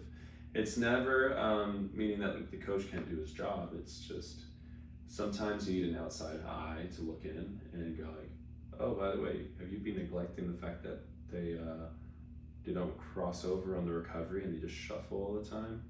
Oh, okay, that's something I didn't look at before. I was so hyper focused on this, right? I didn't look at that. Yep. So yeah, 100%. And you get those. A guy I was working with just this week was like, we were working on, because he did a whole body turn on the forehand, so he's sitting late all the time, and I'm like, dude, you got to keep your hips square, just turn your shoulders, and then step forward. Don't turn your whole body to the side, have your feet facing the side fence and expect to what are you going to do? Of course you're hitting late. And just working so hard to hit the ball. Good player still, but I was like, let's work on this. So we start doing it, and he starts playing better. And then he comes to me, he's like, yeah, I was on this court with these guys this week at the club, and they're like the good players, and I was playing with them. And he goes, and I played pretty good, but he's like, he was so pumped because he's like, after the match, they asked me, they said, hey, you gotta come out next week again. And it's like, see, I told you you're getting better, because a year ago, they wouldn't even want to play with you in the first place, and now they want you to play with them every week. Like, you know what I mean? Like, nice. Sometimes it just takes that. So now it's like a remotivation. Yeah. You know what I mean? Or little things like, hey, don't aim for the area of the box. Hit a spot in the box when we're practicing serve. I had that high level guy I was working with. I'm like, hit it out wide. Okay. I don't mean that third of the box. I put a ball down. I was like, we're gonna hit that ball. Yeah. He goes, I can't hit that ball. And I was like, just try. I was like, just have it there. And when you're playing your match, you should I said, you're hitting your serve well enough. He had great serve. But I'm like, so now how do we keep it getting better? I don't want to just have it, okay, I have a good serve, we're done working on it. How can we make it better now? So you're hitting it well enough. You said you're serving 80% first serves in. Well, you're not going for enough. You're not going for enough if you're serving that high serve. Pretty high margin. Yeah, I'm like, if you're hitting that many first serves and you have a good serve like you do, you're not going for enough. So now let's try to get some free points. Mm-hmm. You know, you're playing out every point and you have a good serve. Let's try to hit some spots. So we hit one. He misses like a foot from it. He's like, oh, that's pretty close. I'm like, let's hit it again. And he misses like 2 feet the other side. I'm like, okay, keep going. Another one misses it long or hit the net. And it was like tracking right on it, hit the net. And I was like, okay. Fourth ball, hits it. Like, was so pumped. Was like, I can't believe. He's like, I cannot believe that happened. He texted me like 10 o'clock that night. He was like, I'm still thinking about hitting that ball. Nice. Totally memory. You know what I mean? Like, so you just have to find ways to always get better. And when it's small adjustments like that, rather than like hitting, and I'm going to hit a spot instead of an area now, that's a great place to be, in my opinion. Yeah. In any sport and anything, if you're just working on getting more efficient, once you go from macro to micro adjustments, I think that's huge. Yeah, that's true. That is indicating that you're at a point where you can really start to fine tune things. And also, when you mentioned earlier how Paul gave you the key to the basket, mm-hmm. You mentioned how your student texted you at 10 o'clock at night with happiness. Those are some of the things as coaches that make huge differences. So just Paul giving you the key and just letting you use the basket made you a serve expert. Yeah. And then you just keep pushing someone enough to be like, no, you can do this. And then, they know. So as coaches, we make a difference. And that's one of the most rewarding things. Oh, yeah. It's like we have a passion for the sport. We were so invested in ourselves as players that, we want to kind of give back. Mm-hmm. And I think that's kind of one of the big driving factors here as a coach. Yeah. But now when it comes to, fine-tuning things, it does take like that really in-depth insight into the technique where you go like, hey, how do you control direction on the ball? Like with your serve. And, we look at supination and pronation. And so it becomes like something you have to internalize. You have to have the knowledge of how to do it, and you got to practice that muscle memory. But then you also have to visualize it. You have to visualize, and I think that's why the more specific you got with the target, the more the person internally visualized hitting it. Yep. And then it translated into what they knew how to do with the technique. And so they're like, okay, if I missed it a couple 2 feet wide on the do side, I need to get just a little more pronation in there. So that way my racket's not facing that way as much on the serve. I'm not slicing it as much. I'm getting just a little more flat. And then if I'm trying to go wide out on the ad side, like, okay, gosh, I keep hitting it to the player's forehand. Like second serves all day long, it's going to the forehand. And then you go, well, okay, I guess I'm slicing it a little too much. I need to go a little more flat, pronate, and go a little more to the right. Pull that ball to the player's backhand. Yeah. And then, I as a player felt, going out on the court and for just like an hour doing serves a few days a week made a big difference. It's also putting in the reps as well. I think I listened to like a motivational speech and they was talking about Kobe, how he'd wake up and 4 a.m. and he'd be out there on the basketball court shooting hoops at 5:30 or 6 after having hit the gym already. And then everybody else is turning up to practice to warm up and he's already sweating. He's already shot like, several hundred. Yeah. And that's what it takes to get to the next level. So, yeah, man. If you're going to an academy and you're not putting in extra work, you will be that mediocrity that you talked about. Yeah. You'd be that academy player. Got to put in the extra work. When I was at Inspiration, we had maybe, 25 kids, 30 kids, and there was only about 2 or 3 that showed up during lunch to practice serves. Yeah. And that's a pretty 2 or 3. That's impressive. Yeah. That's a lot. Yeah. Yeah. And we had some privileged kids there, but a lot of the kids were pretty down to earth. Yeah. And, you know, we kind of required a certain, you know, personality, the character. Yeah, well, it's kind of what Ashley. You're not gonna enjoy it there if you're not that kind of person, right? Right. So, you know, you're gonna get your ass kicked. We definitely, if somebody banged their racket, all 8 courts or 10 courts were like, all right, suicides. So, Yep. yeah, and like you said, you know, these days you have to be a little more careful about what you're making kids do. Stupid. You know, it would be time to dish out punishment. Oh, I gotta go to the bathroom. Really? Do you really? Do you really? You know, and but you can't say to a kid like, no, you can't go to the bathroom. Like you can't. Right. I would say, can you wait 2 minutes? And then I let them, you know, say, all right, fine, I can wait 2 minutes. And if they're like, no, I can't, I'd be like, all right, you go, but when you come back, you'll be doing it. It's on. It's on. Yeah. So then they would, and you know, more than half of the time, what they would say next is, all right, never mind, I'll do it. Right. Right. So yeah. It's crazy. What do you think the shift is there with kids now? Every generation says that this generation's so soft, right? But I feel like the millennial generation really was like, because we've had that time before technology and before all the soft BS that there is now, and we didn't have internet, we didn't have early on, Right. and then we kind of had it developing, and now it's like this full age, so we kind of had both. Do you think that plays into it? What do you think the shift is now? Do you think it's just, because I think huge is the access to information now, and obviously like pushing people, there's so much more science than we had when we were kids in terms of taking care of your body and doing, like when I was a kid, it was like probably the same for you. It was like, we're gonna jog, we're gonna stretch, and then we're gonna play. Right. You know, and that was it. And now there's like, you know, and when I got playing pro in college and that, then it was like, okay, there's cold plunging, there's band work, there's foam rolling now. Like when we were kids though, it didn't really exist. So do you think it's a science thing where it's like it's making them softer because it's like there's so much knowledge on how to take care of your body, or is it, or what do you think it is?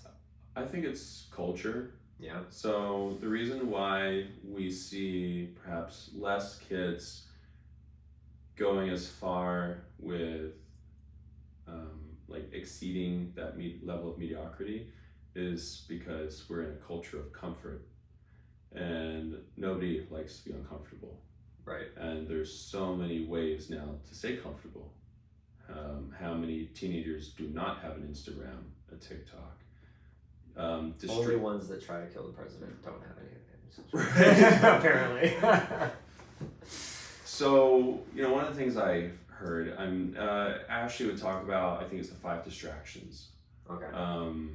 Now, I can't remember all of the 5 P's. It was like perfume, peers, and but I can say that distraction is the enemy of greatness. Yeah.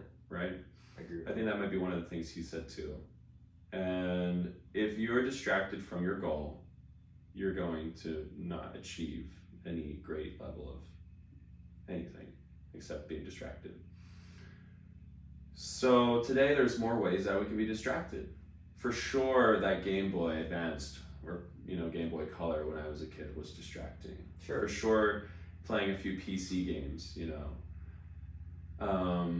but that could have also held me back. Yeah. So even in our generation, we had distractions. In the generation before, I think it's just as technology develops, so do the varieties of distractions that we have. Sure. Perhaps at a certain point, there were less.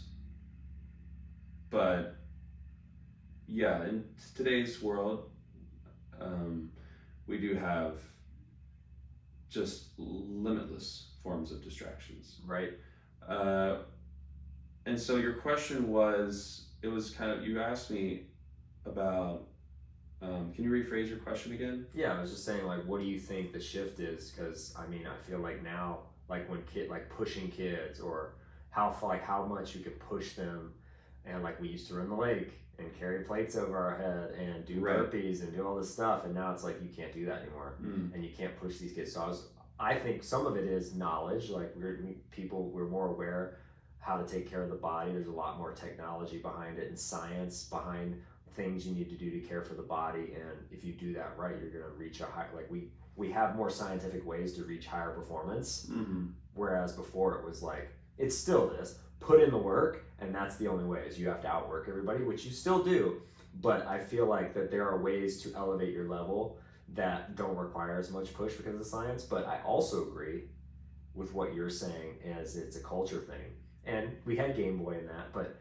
you can only play by yourself for so long before you're like, okay, let's go outside and play some. Yeah, I gotta do something. Now you can get online and play Call of Duty with your friends. Yeah. From all over the neighborhood, and I'm good. I got all my friends here. Why would I stop? That's true. Yeah. You know what I mean? Like I can only play a game for myself for so long.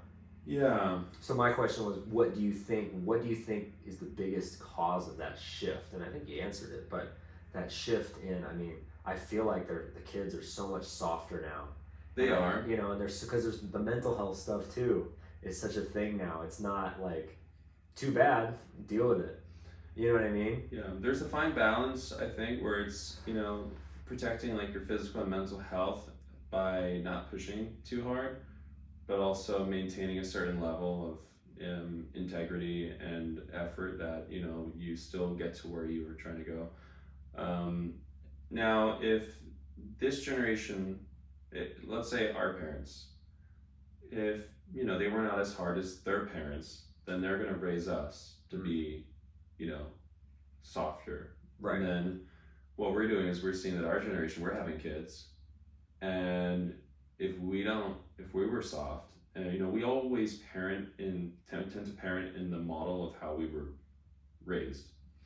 Right. And so we could be getting softer and softer and softer, just because that's the way the culture is going. I'd say that is the culture. But yeah, for sure, like medical science has come a long way, where we now know more about how to treat injuries, how to prevent them. Heat stroke probably was just a headache when we were training. Oh yeah, drink more water, keep going. Yeah. And now it's like, okay, you've got to take 3 days off, 4 days off. I mean, it depends how severe, but yeah, I mean, I don't think there's like a one answer to that. I think it's a combination of that. Yeah, we're more protected than ever, but being overly protected doesn't harden you. Right. And on top of that, we're also more distracted. So. Well, the parenting thing, it's huge too, because were your parents tough on you? Like. Yeah. Yeah. Right. Yeah. And they got it worse. Like, I know my parents got. My dad, they picked out their own switch off the tree that they got their calves whipped with, and my dad never, he would yell and stuff, but he never physically like spanked us or anything like that. My mom would do that, who also had tough upbringing, right? Single mom family, taking care of she's had a tough life. My dad did too, but I got the belt when I was a kid. Yeah. You know what I mean? And I could never, ever, ever imagine doing that to my kids. Right. And it's like, not because it's like, that was so awful and it's that, but there's, again, information and all this mental health and what we have access to. Right. It's like parenting now. It's like crazy because sometimes I'm tough, right? But I have to remind, because like you said, we model off of how our parents were, right? And but it's like now knowing what we know, it's like I have to be different, and I'm definitely way, way softer with my kids, because it's like you don't want to. You understand how they're developing. You read about this stuff, you learn about this stuff, the development, this could lead to this, and you realize from your own experiences that this made me this way, and that's probably not the best thing in the world. I know, right? So it's like this weird balance is like, because I'm super strict with them in terms of like manners and not like you got to do things my way and there's no questioning me, right? It's not like that. Where sometimes with my parents it was, right? But it's like, okay, we have to ask them questions, and we have to get on their level and like talk about, like, we have to talk and like tell me about how you're feeling and this kind of stuff. You know what I mean? But it's like, yeah, there's that too. and there's you know, but it's crazy. It does. I mean, there's some truth to it. I agree with it, but also there's times when it's like I have to put my foot down. For sure. You know what I mean? Like, hey, like I have to like raise my voice and like, and I always feel terrible. I'm sure my parents felt terrible too, but it's like you can only go. Like, I'm not gonna have kids like an iPad kid or a kid that doesn't listen. You have these kids. I'm sure you coach kids. They're running wild. The parents have no control. They've got no focus. You know what I mean? Like, my kids were really working on hard right now. It's like, when you finish playing what you're playing with, you put it away. Yeah. And then you move on. We don't just dump a bucket of little people out and then we don't want to play with it. We move on and we dump this bucket of stuff out and then we're just going one thing to the other and then I'm cleaning it up at the end of the day. It's like, okay, no, I'm not going to clean it up right now. Okay, well, now it's bedtime and you want a little more playtime.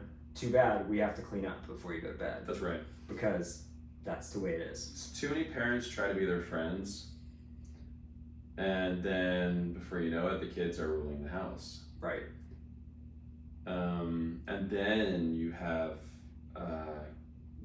teenagers that are uncontrollable. But it's a fine line for a balance between let's be hard but not cause trauma. Right. It's so hard. And trauma can start when you're an infant. 100%. You were left to cry too long. You felt as though you were not comforted enough, so now you're insecure. So it can start at any age, and that's why there's no such thing as the perfect parent. We're all going to make mistakes in the process of being parents. So let's not try to shoot for the stars too much. Let's go okay, we're going to make mistakes. We're not going to be perfect, and that's going to be okay as long as we're always trying to be, our best and our intentions are good. Right. But yeah, there's it now, mental health, it's become quite prominent in today's culture. There's certain things I agree with and certain things I don't necessarily agree with.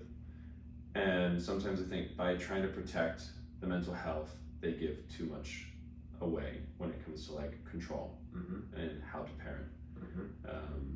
So for example, one of the things that my parents did when I was a kid was, all right, go to your room. And I would cry my eyes out in my room. I'd be confined to my room. It wasn't like so I couldn't go to the bathroom or anything. There wasn't an abusive side to it, but it kind of was a way of saying, okay, you don't want to play nice, go. And now I'd say perhaps even there's some people out there, and you see this all over social media where there's tons of opinions, right? You see a post and you're like, you've got some supporting it, some not supporting it. Right. Some people would probably go that's child abuse. Well, Exactly. How the hell am I supposed to parent them? Exactly. They did something bad. Right. What am I supposed to do? You gotta talk about it. But you gotta ask them about their feelings as to why they did it. Like you said you understand that approach. I understand that approach too. I have to do that with some students. I have to say, hey, do you wanna talk? What are you feeling? I had to do that with a parent. Oh God. Yeah. I said, you have your opinion and you're entitled to your opinion. I respect your opinion, but this is who I am as a coach. You don't like it, you can leave. Yeah. So yeah, it's there is definitely a certain level of communication required, but also I think that communication doesn't always work because kids are not emotionally intelligent and they also don't know how to communicate yet. Right. So you can try to communicate with them, but also sometimes teaching them the harder lesson makes them stronger and also understand on a different level of right. What the repercussions are of doing bad things. Sure. Yeah. And I feel like some of it too is, And all that, I think, definitely contributes to them not, like, kids not working as hard or not pushing themselves. It's because there never was a push. There's like a big fear that you don't want to force your kids to do something. Like, I would never, like, I've already said it, like, and I'm not going to, I would never force my kids to play tennis. If they don't, like, if they want to play tennis, they're going to come to me and say, hey, I want to play tennis. At that point, I will coach them. We'll have an agreement. You're going to listen to me, or it's not going to happen. Right. You know what I mean? That's the deal. That's and fair. I will coach you. And I'm not going to say, oh, you got to be a pro or you got to do this. I'm just coach you and teach you how to play. And then how far you want to take it is up to you. Right. That would be my approach to it. But if you don't want to play tennis, I'm not going to be Andre Agassi's dad and have the freaking racket in the crib, right? And be like, this is what's happening. I'm not going to drag him out of the court and be like, you're learning tennis. Because there's parents like that still, like tennis player parents or whatever. You're going to learn tennis. You know what I mean? It's like, no, because that's how kind of my dad was. Like, you know, he put the racket in my hand initially and wanted me to play, and then always pushed me to do it until I got that, like, and then eventually it was like I said, like, I want it. You know what I mean? Now I want it. And, but I would never push my kids to do that. But I think parents go too far with not pushing their kids to do anything. You know what I mean? And then you end up doing nothing. And then they end up doing nothing. Like, I'll tell my 4-year-old, my 1.5-year-old, you can't really push them to do anything, right? And she's completely different than my 4-year-old was at that age, completely different. So that's another aspect too, is they're all different and they all handle things different ways. Like, but with my 4-year-old, like, I'm not gonna push her into a sport, like, but we ask her things, like she does soccer now, like her little soccer thing on Fridays. And each time we go to sign her up again, like, hey, do you want to do soccer? Yeah, I want to do soccer. All right, we'll sign you up. Or, oh, look at this. We were looking at gymnastics the other day. And we're like, oh, there's this gymnastics class. Is that something you want to do? No. Oh, okay, well, they have this class. It's like Ninja Kids or something like that, where they do like obstacle course. And she goes, that sounds like fun. And we're like, okay, we'll give that a shot. You know what I mean? Right. Where it's like, we're doing something, and I'm going to give you the best chance to do it if you enjoy it. But if it's not something that you're like, I want to do that, I'm not going to make them do it. Right. You know, there's a line there though. Yeah, that's how I got into tennis. There you go. Yeah. Exactly. And you're just like, okay, but then there's other things though, like with my 4-year-old, like she gets once she's like, gets frustrated, can't do something like nominal and around the house or something, like, oh, Dad, will you do this for me? And I'm like, would watch her not even try to do it and just have me do it. I'm like, no, you can do it. You got it. Try it. No, just do it for me. I'm like, no, you got to try it first. Yep. You got to at least try it. And if you can't do it, then I'll help you. But I'm not going to touch it. I'm not going to help you at all until you try it and fail. And then most of the time she'll do it. Gosh, I have kids like that, but just having to grip their own racket. Yeah, oh God. Putting their dampeners back on. Oh, yeah. Come on. I've had to tie 10-year-old shoelaces. 10-year-old? No way. Yeah, I've had moms come on the court to tie up their 9-year-old shoelaces. I'm like, guys, you're creating the the beta community. Beta community. Thank you. You can say whatever you want, man. This is a free speech podcast. Yeah. So, So I think that there's a certain level of tough love. Yeah. I think you have a good balance. I think you're doing it great. Yeah. What you've said. I mean, it doesn't feel like it all the time, but sometimes I go too far and I'm too tough. But when I'm too tough, I admit it to them that I was probably too tough. Like, I'll apologize if I yell too loud. You know what I mean? If they get too upset. Because I can be, sometimes like the Marine in me kicks in and it's like a little over the top for most people. And even my wife is like, Jesus, like, I feel like I'm being moderate sometimes. She's like, why are you flying off the handle? I'm like, believe me, I'm not flying off the handle. Right. And it was, because if I fly off the handle, it's going to be something to be marveled. And but I'll go in there, like, send her to the room. We do that a lot. Go to your room. If you don't want to do that, go to your room. Oh, you're going to snap, or sharing. That's a huge one at this age, right? She'll come and like manipulate her sister. She wants something. She doesn't like, her sister starts playing with a toy, immediately she wants it. And she'll go and sometimes just take it from her. Or she'll know it's something that her sister is her sister's, and she'll go play with it, and she'll taunt her with it, and she'll like go and like take her sister's little bike and like ride it in front of her and like taunt her with it, and then she'll want it. And I'm like, so we have the rule, like if you tease her with it, I take it from you and I give it to her. Wow. That's it. You know what I mean? And she hates it. But then if she could go to your room. You want to be mean? You want to be nice? Go to your room. You want to pitch a fit for no reason? Go to your room. And then go in there afterwards and talk and be like, why did you in here? You know what I mean? It's very hard. But it's like, is it right? I don't know. We'll find out. You know what I mean? But it's like, why are you in here? Do you know? Yeah. And then she'll either say it or be like, no, I don't know. And then you're like, this is why you're in here. This is why it happened. This is why I yelled. I'm going to make you a deal. Mm-hmm. If you don't get upset, or if you do the right things, then I won't have to get upset. So let's make a deal. I'm not going to get upset anymore, and you're not going to get upset anymore, right? That's the 4-year-old loves cutting deals, dude. She's like Trump with the deals. All right, I'll be like, we're going to do this right now. No, Daddy, let's make a deal. Let's make a deal. And I'm like, okay, what's the deal? I'm like, okay, 5 more minutes. You get 5 more minutes. Deal? Or I'll say 2 more minutes. She'll be like, 5 more minutes. And I'll be like, 4 more minutes. Deal. You know what I mean? Like, she loves cutting deals. It's so funny. That's a strong personality, and that's great. Especially now you're molding that personality to be like good at doing something that's beneficial. One thing I was going to say was by being tough, you do get a certain amount of respect, mm-hmm. and then by recognizing that you were too tough and apologizing will also earn you more respect. But it also teaches them that it's okay to apologize. It's okay to It's okay to That's a good point. It's okay to put yourself out there, and you're kind of setting the example. I think a lot of times kids can't apologize because they feel uncomfortable to apologize. Definitely. So it makes them feel vulnerable. And that's where sometimes we have to be a little bit vulnerable in order to get that respect. Yeah. And then when it came to when you mentioned about sending kids to the room, I have to kick kids off the court. And when I see them feeling bad about being off the court, like I'll have a group of 4 kids, and there will be one that's completely not listening to me at all and totally disregard to everything I say. Mm-hmm. And I'll say, strike 1, strike 2 comes, strike 3 comes, get out.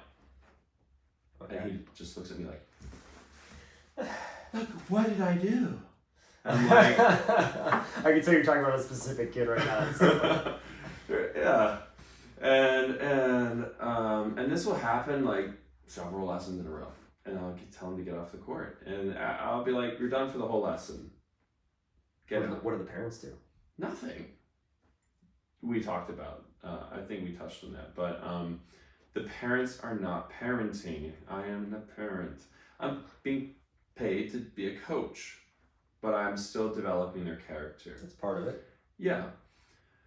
So, he leaves the court, 5 minutes pass, and I'm like, I feel kind of bad about, him not playing tennis. The parents are still paying. So when the kids are picking up balls, I go over to the fence, I go, why are you here? I said, would you like to apologize? And they'll be like, I'm sorry. I'll be like, for what? Like, I'm sorry for not picking up my, moving my feet, and for like banging my racket or whatever it was that they did wrong. And I'll go, okay, do you want to play? And then they'll go, yeah. Like, okay, well, you know what happens when you don't do what you're supposed to. You can come back.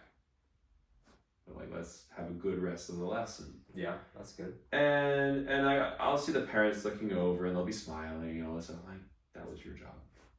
Right. Yeah. That's what you didn't do. Is there ever like a court, like, okay, you kick them off the court and that's the end? Like, they go home? There has been those lessons. With the ones that are a little older. Yeah. The kids that are younger, I tend to be a little more flexible. Yeah, of course. Because like their attention span is short, and they, are still learning how, life works.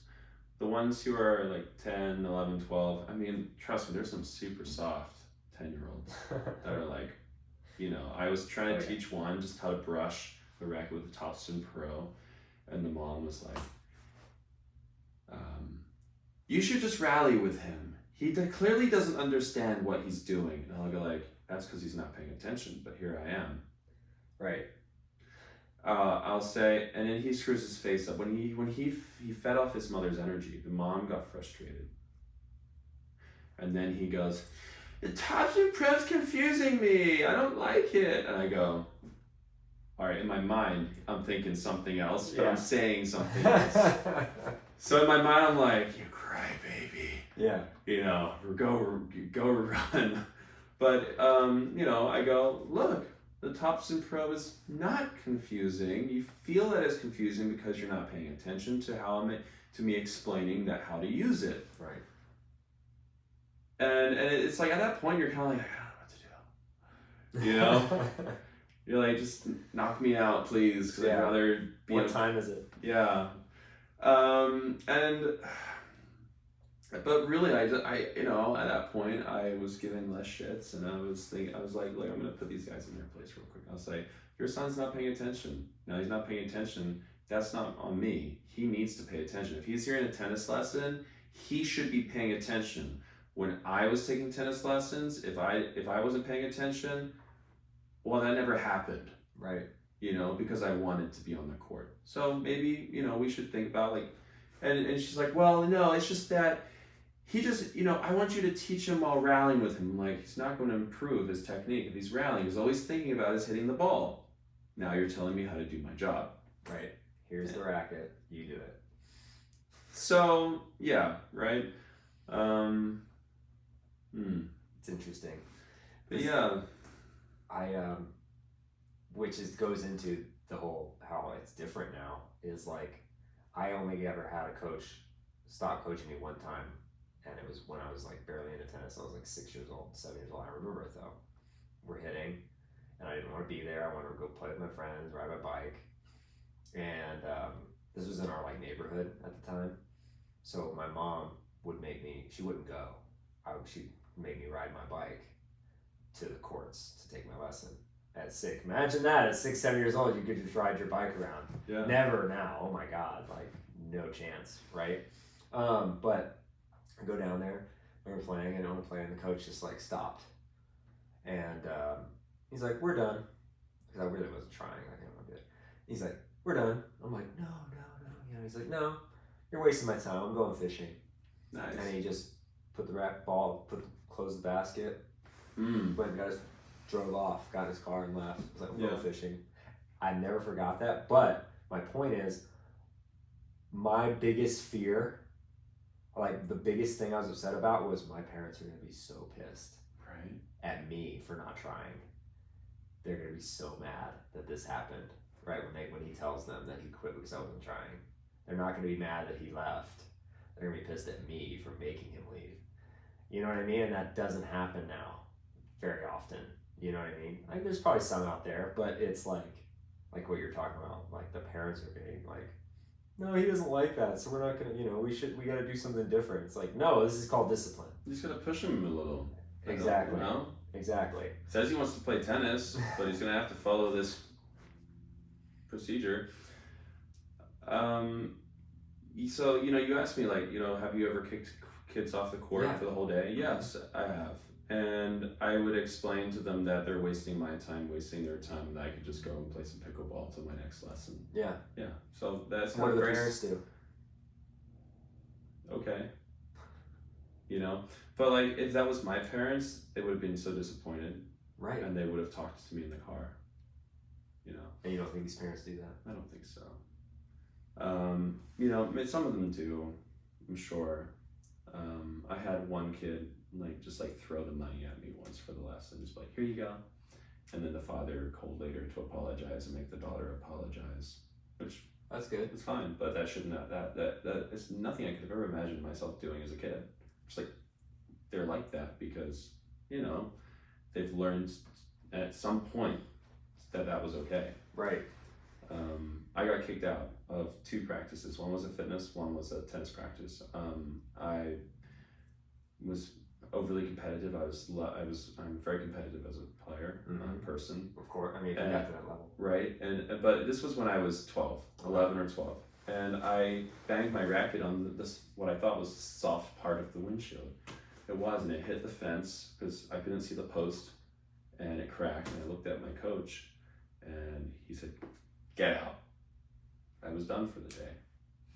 I felt terrible, and like you said, I was like worried about what my parents were gonna say, so I had to explain to them, and that I did something bad. And the other time was I was in a fitness lesson, and I was around the same age, just probably about 12 or 13, starting to do some fitness with the club's trainer. And we were doing some exercises, and in between I was like, gosh, I'm so hungry. I just want to eat one of these things at my parents' restaurant. And he said, "We're done." Really? So you can go call your parents and tell them why I'm done. I'm like, what did I do? It's like, no, we're done. So I had to. That's an interesting one. That was interesting. I thought I was a little excessive, but I used it as an example to my students. I'm like, I got kicked out. I lost my trainer because I was talking about food when I should have been thinking about working out. Yeah. Interesting. Yeah. That's tough. Yeah. But I learned from it.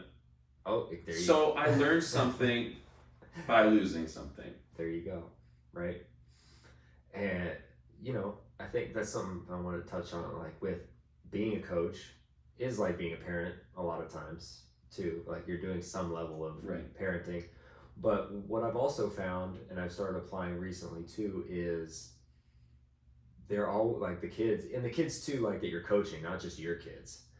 They watch you, and they're watching what you do, and they're learning from what you do. So it's almost like this is where the parenting slips up too, is it's not in parenting, you're kind of coaching, but also I think the more impactful stuff doesn't come from, because like stuff that I know and that I learned, a lot of it didn't come from being told. Some of it did, like being taught by my parents things, but it came through you do things that they did. You ever do that where you're like doing something, you're like, God, my dad did this, or my mom does this, and now I'm fucking doing it. Yeah. And good or bad. But I think being a good parent or being a good coach, you have to be, it's like the best are great leaders. And setting example, doing it by example. Like I would never ask a student to do something, or my kids to do something that I haven't done or I wouldn't do. Like if I told a kid to run laps with a plate over their head, I did that. I had to do it. If we stopped because you weren't moving to run suicides, I did that. Right? If we're running the lake, if we're doing crazy fitness, I did this fitness. This is what I did. I was teaching this high school kid, and great, really good player. Could have been a really good player. But the mom's like attached to the hip with the kid, right? And is talking to me about he has self-confidence issues and this and that. And I'm like, if you're talking to me about this, you're instilling that and talking to him about that, and you're instilling that thought in his head. He's like, you're telling him you have self-confidence. Now of course he's gonna think he does. Absolutely. So I'm telling him, telling him stuff like, dude, when you come out here on the court, you're the boss. Like, you gotta show your opponent that this is your place, and they don't like. You want to play them and show them they should like. My thought on tennis was, I want to make that I don't want to just beat this person. I want them to regret picking tennis as their sport by the time we're done here. That was my you know what I mean? That was how badly I'm like, put your shoulders back.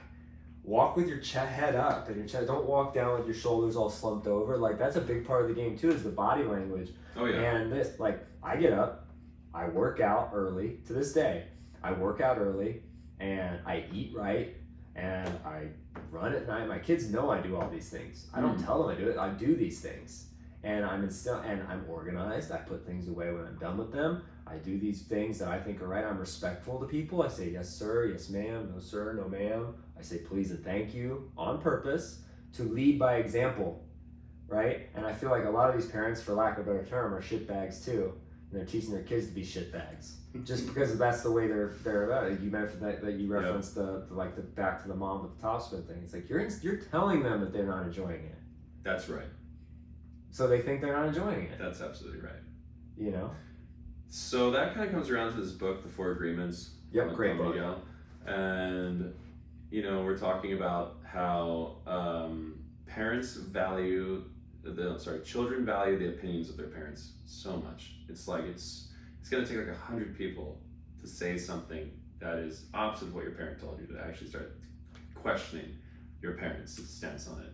So, you know, it gives the example of a girl that she has like a singing competition coming up, and she's in the house, she's singing. She may or may not be the best singer, but the mom had a tough day and is very, you know, tired and frustrated. And she says to the kid, "Would you just be quiet? Your voice is terrible." Right. Okay. Or something along those lines. But even just telling them to be quiet. Like, I can't focus with you singing right now. Like, it's gonna make that child recluse and not feel confident. So then when they go out to that singing competition, they're gonna either not want to be there, or they're gonna be, you know, self-conscious, insecure, and that's just one example of how it can work. But, like, you know, in the example of children feed off of your energy. If the parent is giving an energy of like, "Hey, this is bad," the kids can be like, "Yeah, this is bad." Right. Oh, my kid is not focused and he doesn't understand what's going on. And now the kid is like, "Great, this is like an exit door for me. Yeah, I don't understand anything about this." Well, can you even tell me anything that I was talking about? Well, you were talking about like the contact point being like out there and how to do this. I'm like, you see? Yeah. You get it. You get it. Yeah. Yeah. But let's have a better attitude. Yeah. But that's The Four Agreements. Good book. Great book. And it does talk a lot about how from such a young age, like the impressions that the parents make just stays with you for such a long time. Yeah, it's crazy. It really does. Have you ever had a kid that was like that? That was, you know, have you ever had them turn it around? Have you ever had a kid, like a student, that turned it around? That like what maybe wasn't working hard or was looking for a way out and didn't try, or you had to kick off the court, and then doing it, they turned it around, and now they like really started working hard and paying attention and doing all that?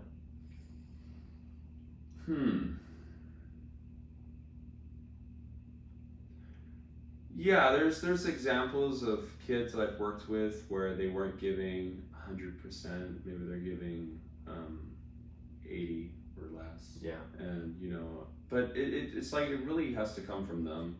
That's the hard part. And I'd say that for sure there's been kids that I've talked to and they've upped their level, but it has to be also like what's happening at home. Like, I can't just, if the kid's working hard on the tennis court, but they're not putting in the work outside of the tennis court, it's still not going to happen. Right. So that's where, for example, one of the kids where I had like a whole timetable for him,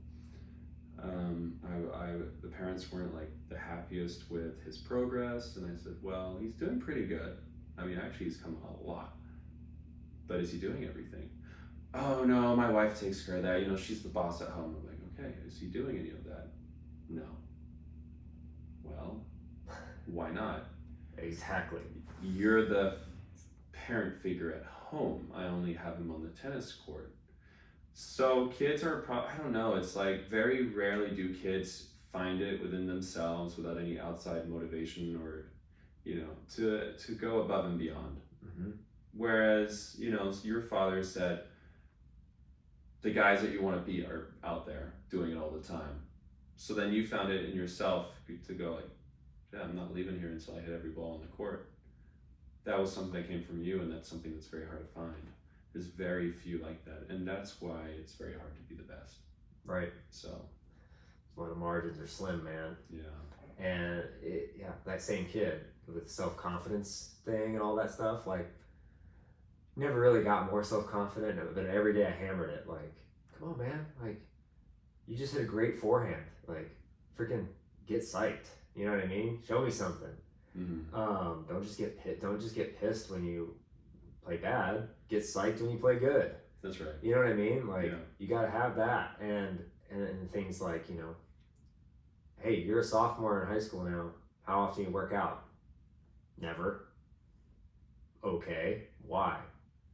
I don't know. Okay. I know you don't want to play pro or play college tennis, and we're just here, and you're trying to be. He played number one at the high school. But I started working with him in middle school, and then freshman year he was 2 for the high school, and then he was number 1 the rest of the way through. Nice. So yeah, good player, and you know, like for that level of play, and but I was like, okay, I was like, it's cool. Let's start. I will send you a workout. There's a gym right here at the club. Go do it. You live here in the neighborhood. Ride your bike over here and do it. You know what I mean? I see your dad going to the gym. Go with him. Yeah. I work because I gave his dad lessons too. I'm like, I see him coming in and out of the gym every once in a while. Go with him. And I don't know why that's not the case anyway. Like my dad would go work out. He'd be like, let's go. You know what I mean? I'm like, I already worked out today. Don't care. But and I'd write it for him. Text it. I'd like put it in the text. This is your workout today. Bam. Do it. You have a week until I see you again. I want you to do one workout. This one. Just one? Yeah, you know, like literally, like let's just start, right? Get your feet in the water. Like I'm like, just do this, and we would do fitness too. And I push, and like I thought, like what we do fitness on the lawn, like just normal stuff, right? Like, and he would just wouldn't be able to do some things, and I'm like, come on, man, like this isn't like I don't like tennis or not, like you should be able to do this, right?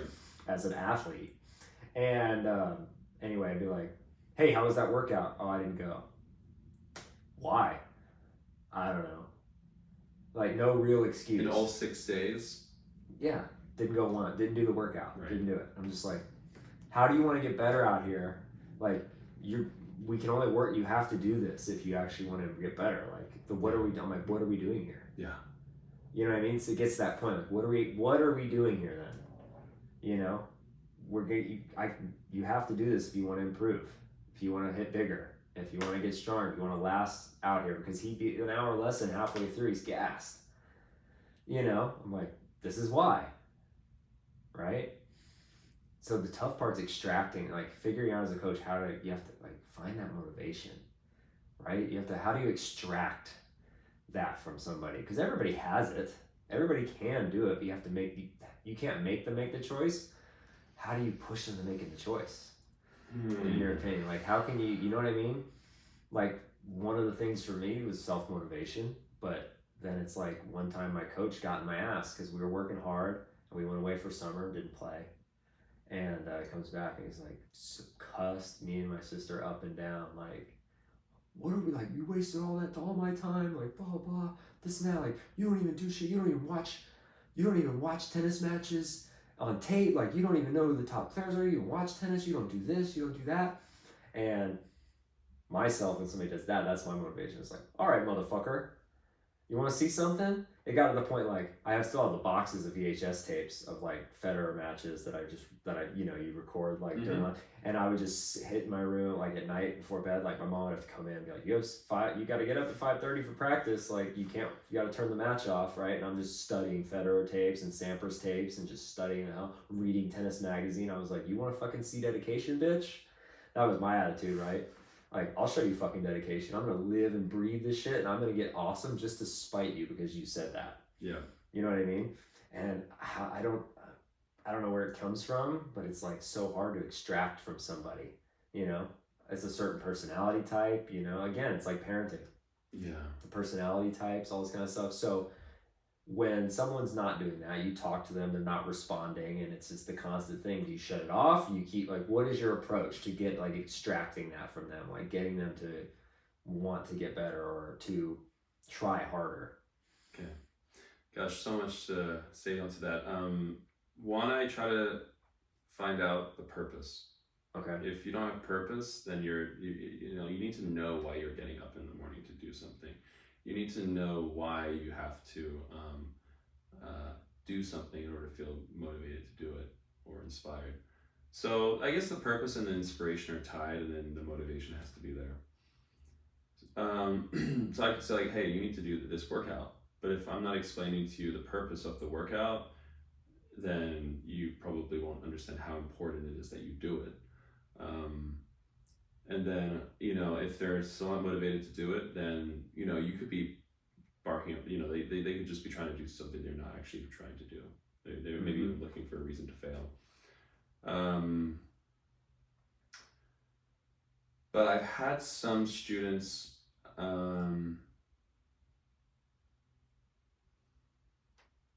take shortcuts like just all the time.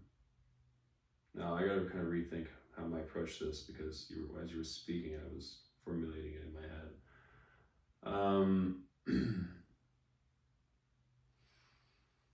I can tell you an example of one of the kids that I had. Okay. I had a workout routine for her for like 4 or 5 days of the week, and a lot of body weight, you know. Prior to our tennis practice, you had to do 10 minutes on the treadmill. We would do intervals, and then we would do bungees, upper body, lower body bungees. Okay. For you know, this is injury prevention too, as much as anything else. And then I also had a gym workout for later on in the day. So we had a pre-playing warm up, and then, you know, a gym workout. And I would turn up to the courts early to see if they were doing it in a park far away. And I'd even take a video. And, you know, if it was the treadmill, we talked, I think it was like 3 or 5 minutes walking. Out of like the 15 different upper body bungee exercises, and they're supposed to do 15 reps of each. They did maybe 8 exercises, 5 to 10 reps. And when it came to, you know, like other things on the court with the warm-ups, you know, they weren't doing it. So I showed them the video, and I said, this is you. Like, I would go there and I said, hey, did you do everything? I just pretend I had just arrived. All right, what'd you do? Yeah, I did everything. I said, did you do 10 minutes? Yeah, I did that. Did you do all the this, that? And I was laying the trap for them to fall into. Sure. And he's going, okay, look at this video. What's that? And then they'd cry. They'd get awkward. And Cry, really? And I was like, look, you know, you're lying to me. But I'm only trying to do this so you can get better. Yeah, I mean, that was one of the examples that I wanted to mention. But yeah, I couldn't really come back around to what I wanted to say. Just that you have to try to get them to figure out why it is what they're doing, in order to understand within themselves, like, okay, this is why I'm doing this. Yeah. It's Does that understanding, you think that leads to maybe higher motivation? Because you for some, you got to hear about your why, right? You remember your why. The why, yeah. For some, yeah. For some others, no. It's very short-lived. They might understand for a few days, and then they're back to kind of half-assing it, and that's when you go, well, I'm either just going to keep taking your money, or, you know, or I'm going to talk to your parents. And right. We did do that. I stopped working with one kid, and it was really uncomfortable. I was there with the father and the player, and we said, hey, look, you know, we're going to withdraw tennis from you. There's no more tennis. You can forget about it. And Coach Sam here is not pleased with your effort levels, and quite frankly, neither am I, the father speaking. And then, of course, tears come, and, you know, and it's like, you know, 2-3 weeks, we're not doing lessons, and you know, the kid every day is like, please, please, please, you know. And, you know, even then, like, it's not 100%. It's like, it got higher, but it wasn't like, I'll go like, hey, watch this video. See how this girl's training down in Miami? You gotta beat her. Look how she's training. You're not doing that. Forget it. You know? Yeah. So you gotta find the right way, right, to motivate them. Yeah, it's so tough. Very tough. What works for one might not work for another, and that's where it's like, look, it's such a shot in the dark. Whether you're, you know, needle in a haystack, are you gonna find a player that will actually let you coach to the best of your potential? And I think that's why very few people succeed. they are not in the right environment or they're not the right product. Yeah. So True. And I mean, you know, and then like as everybody knows, pretty much, talent, the work ethic, and you know, you can work really hard and get there, but at a point too, there's, you know, the talent, or you're super talented and it can only take you so far. right, You got to do both. that's right. Talent is overrated.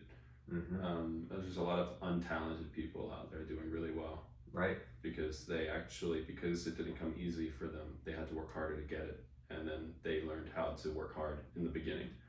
The people who things come easily for them, they achieve a certain level of success, they're cocky, or they just are like, okay, I can just like sit back a little bit and achieve the same level of success as others.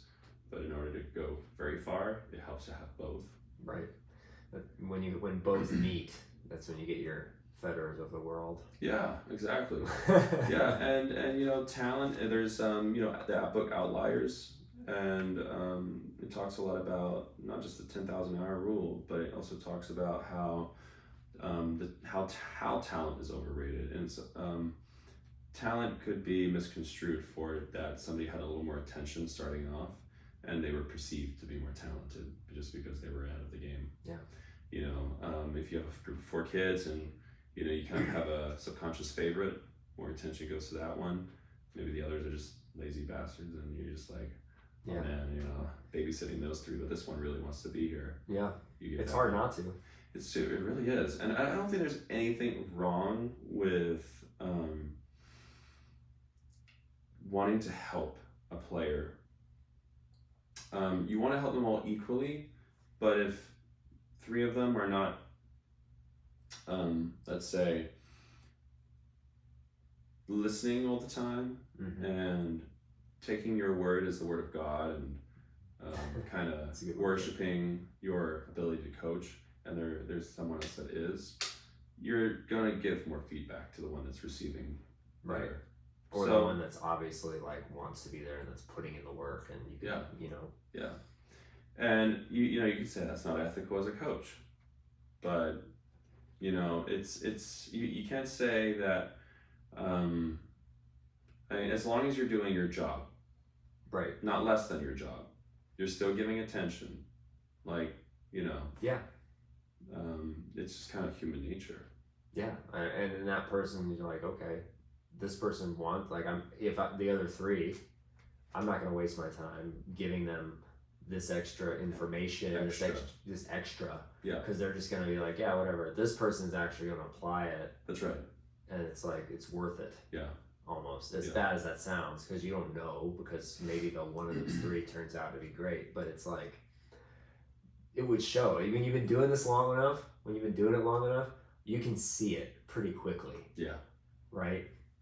You know, Yeah. like within a few minutes, you can tell. Like, okay, it's there. Most kids, most of them that go to play, like you could, like, it's like if you want to be good, you can. There's no, like, anybody can be good. That's right. There's a lot of potential out there. Right. You have arms, legs, Yeah. good to go. I mean, if you're in a wheelchair, you can play wheelchair tennis. Right. But How bad do you want it? yeah, I used to teach a guy in wheelchair tennis. Really? Yeah. What was that like? How do you teach? Like, I wouldn't even know. Is it the same? Like, what's the difference? Well, the ball can bounce twice. Right. And depending on which one's your dominant arm, Mm-hmm. you know, the other one has to do the pushing, Right. or the turning at least. You're using both to push. Yeah. Very little going backwards. Mostly quick turn, pivot turn, and you go back by going forwards, just facing the back Yeah. fence. But do you like work on technique? Like, You what do. do you like? How did you know? Like, because it's got to be different, right? The technique's different. They might have a harder time getting some grips, and you know, struggling with balls of different heights. But that's kind of like why we let the ball bounce twice. Mm-hmm. I'd say for your forehand grip, you're still looking kind of Eastern to semi-Western. Backhand is usually a one-handed backhand. I mean, you gotta have one arm on the Right. wheel.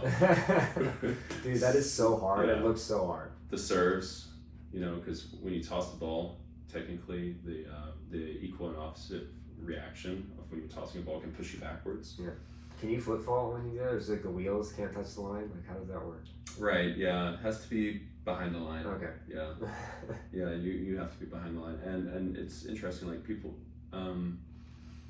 Sometimes you'll find that where they position themselves on the court is like pretty far back, and you know if you're at the net, the point's pretty much over. You know? Yeah, pretty much. Drop shot wins. Right. Yeah. So, but yeah, it's great, and I would say to my students, I said, I've got a guy in a wheelchair. He used to be a pro dirt bike racer. Okay. And that's why he's sponsored by Red Bull, and he got into an accident, and like a freak accident, and was disabled from like, you know, and, he had broke his back, and yeah, and I'm like, guys, like, I teach a guy wheelchair tennis, and here you are complaining. You're given legs, and you're not even using them. Right. Like, you're just an insult to everybody that can't use their legs. Right. That's a huge thing too, is people don't realize that kind of thing without it, right? Like, part of my advantage, like breaking the legs, when I got back and got into tennis too, that was part of it. Was like, I know what it's like to not be able to do this, so I'm gonna really eat it. So I was like eating it up at first. That was a huge motivation. It was like, now I can do this again. Like, this is awesome. Because when you're sitting in a wheelchair for 6 months, fuck, as a 10-year-old. How did you break your legs? So the first one was just like PE class at school. We were playing tag. It was the weirdest thing. And there was this heavier set kid. He like shoved me to tag me, and I just felt weird. I don't even remember. I don't even know exactly how it happened, because it was just like a flat in the gym, in the basketball gym, and I just fell down weird. And at first it didn't hurt. I didn't hear anything weird. I was sat down and I like did the splits when he shoved me, like, because it was slippery, we were soft, and I like did the splits. Ooh. And I was sitting there, and I remember like joking it off, like, oh, like being 10, and the guy was like, and all of a sudden it was like the worst pain I've ever felt in my life. I shattered my femur, shattered it. Not just like a break in half, like in pieces. Oh gosh. And all of a sudden it was like this throbbing, like the worst pain you've ever felt in your life. And I'm on the ground just like wriggling, like holding my legs, like trying not to cry, like a bit, not to cry. I was like, don't be a bitch, don't be a bitch. And everybody's gathered around or whatever, and I was like, finally I was able to like lay flat, and I was like, okay, I have to look. Like, I had jeans on, and I'll never forget it, because it's like one of the most terrible things. And I'm just like, okay, I gotta look, I gotta see what happens. So you know when you're laying flat and you like put your knees up, you know? So I did that. Oh no. And to look, just because I couldn't like sit up, I didn't want to sit up because I was dizzy. And I put my legs up, and from my knee to my hip, it just like collapsed to the side like jello. And from the knee down stayed in place. So it was like this just flopped. And at that point I almost passed out because it was disgusting. And I just like, oh. And yeah, I went into shock. Yeah. And my leg like swelled up like this big around, right? And it just black and blue, the entire thing. And the gym teacher, the school was like old. This was in Illinois, in like the old school, and like the original school, like tiny town, like. So the gym teacher picks me up out of the middle of the gym floor. Okay, picks me up like this, like carrying me, one arm under my knees, one arm under my back, right? And I remember when he did that, it was like this weird feeling, like all pain went away. It should have been like so painful, but all pain went away. And I just felt like I was like floating. And then he goes over to the bleachers and he lays me down on my side on the bleachers, and it all came back. And also I'm laying there, and I fell, and he walks away, and I fell off onto the floor. So I crawled myself back up onto the bleachers, and I'm sitting there, and I was literally just remember I was laying there, and I was trying to tell him like my leg's broken, like it has to be, like my leg's broken, like it has to be. And then I was laying there, and I just was trying to stay conscious. Yeah. That's all I want to do. I want to stay conscious until my dad got there. And my dad was an ER doctor. And so I was like, I didn't know where he was, but I was like, I gotta stay conscious till like my dad gets here. Like, that's it.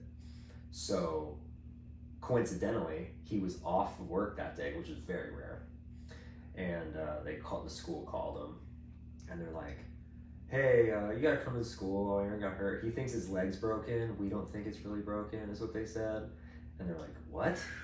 Well, what the hell? So they rush down there, and my dad gets there, and I finally like saw him. It was just like, okay. I just like almost like, like let it go. And they're like, do you have ice? Like nobody's giving me medical attention. They're just doing PE class and I'm just laying on the bleachers. And I have a compound fracture. and they're just like, do you have ice? Like my dad's like, yeah, ice, ice. So they go up and in the office they had a little like Solo cup with frozen water in it. That was all the ice they had. Unbelievable. So ambulance, call the ambulance. Ambulance, nearest hospital's half-hour away. The town doesn't have a hospital. So I'm laying there and my grandpa brought a piece of plywood to use as a board to put me on a board in the meantime. So there's that, and then the EMS gets there. The elevator in the school is not big enough to fit a gurney because it's such an old school. And we're down in the basement. The gym's in a basement underground because it's like snow and all that shit. I don't know. So they get down there and they're like, yeah, it's broken for sure. So they couldn't put me on the gurney and like wheel me out. They had to put me on the board. They switched me over to an actual board and carried me up these flights of stairs to get out of the gym. And go to the hospital, blah, blah. I lost a pint of blood. Had to have surgery. They put metal rods. 2 slits and hammered metal rods up the bone. And I was in a wheelchair for 6 months and then had to rehab. And then finally got better. They're like, you're gonna limp, basically, forever. And going through rehabilitation, get better. And then we moved to Arizona because my dad got a better job out there. And they were like, after that incident and all that stuff, we're like, we can't stay here. Like, your kids have no future here. So we left, went to Arizona, and I just got done with rehab. I'm like normal again, right? Like I can play, whatever. And I'm like, I'm gonna go out for the baseball team. This will be fun. So my dad's like, okay. He's like, you gonna get back into tennis? Like, because I'm casually playing. I was like, I want to do baseball. I need to meet friends and blah, blah, blah. We go out and practice. We're in the desert in the front yard, and he's like playing catch. He's like, let's practice. We ain't got a glove, and we're gonna practice a little bit. So, and he throws me up a high one, pop fly. I'm going back, and I get stuck. There's a boulder, like a rock behind me, and my leg gets caught. Like I tripped backwards on it, and other leg, I snapped my fibia. Like a month later, after I'm like back to normal. This one was so not bad compared to the femur that I was laying there, and my dad stood me up and like held me up, and I didn't put weight on it, and I'm like, maybe it's not broken, because I was comparing it in my head to that. Yeah. And I go to put weight on it, and I almost passed out. I'm like, yep, it's broken. Oh, gosh. So he goes, and that one I had a cast, and it was like, I had a cast for a couple months, and it was just a clean break. It was a pretty standard thing. Yeah. And then my sister started playing tennis during that time, and I'm having to sit there and watch her play. I was like, nope, that's it. I'm gonna fucking get good at this. And so I got back, and my coach will tell me today. He actually works as the director of the landings now, oddly enough. So we're real good friends. And he's like, yeah, you came out there. He's like, this kid comes out here and he's like, yeah, I'm gonna play tennis. He's like, you barely even like walk. And I'm going, what the fuck? I was like, what the fuck? What are we gonna do with this kid? Blah, blah, blah. And then that was it, man. So it's like kind of God pushing me to tennis is the way I look back at it. It's like I was supposed to do this. It's funny. It all leads you. You look back on things, right? Yeah. I don't know how religious or spiritual you are, but I'm a huge believer in that kind of stuff. And you look back and you're like, man, all these things happened in this way, and it seems so terrible, or this seemed like it should have went this way. But like if I made it as a pro and went on tour, I wouldn't have these kids. I wouldn't have my wife, because we met in college. And it was like, it's a totally different life, Yeah. And it's just funny how things work out. What is your stance on that? Are you a Christian? Are you a spiritual guy at all? Or are you just? Yeah. I'm very spiritual. I was baptized Catholic, but I don't go to church. I am very spiritual. I think that you have to be spiritual to be religious. Sure. Of course. But I just don't say that there's like one that's right and all the others are wrong. I'm just kind of like, there's more than one way to go about it. I think at the end of the day, we're all, I believe in a higher power. There's, a singularity, and you can call it God. 100%. I do believe in that. So I just think that when we start as humans to kind of create religions, that's when we actually get a little further away from God, because we start to create images and instead of spiritually seeking. So I call myself like a spiritual seeker rather than Sure. someone that just that can you can get on the topic of faith, and faith is believing in something even though you have no signs of it being real. But but then that's where you would be an atheist, or agnostic. Yeah. You're like, okay, well, I'll see it when I believe it, or I believe it when I see it. I don't think that way, and I find that all the respect to everyone that doesn't have any belief system, that's fine. But I do believe that there is something. I can't see it. I do believe that things happen for a reason, and that in itself has a great indication that there's something bigger out there than ourselves. Yeah. So I do like to go if I'm traveling. There's some beautiful churches. I'll go visit them, and that's probably time when I go to church. But I've never been like, yeah, let's go on my Sunday and be cooped up inside. I always say to people, I'm like, where did Jesus preach? Right. He went into the fields, under the trees, out to the lake, and it's like, what are we gonna? Where can we? How can we go about preaching? Are we gonna do it in a stone building where there's not much sunlight and there's not much of God's glory around us, or are we gonna go outside into the world and find God there? Yeah. And that's where I connect. I'm gonna go to the beach. I'm gonna be alone. I'm gonna just sit out there, look out into the distance, and I'm going to talk either to myself, or I'll pray or talk to God. And I think that's in itself like a form of meditation. Yeah. It's like when you're meditating, you're being mindful. Mm-hmm. So yeah. So you meditate a lot? I used to more than I do now.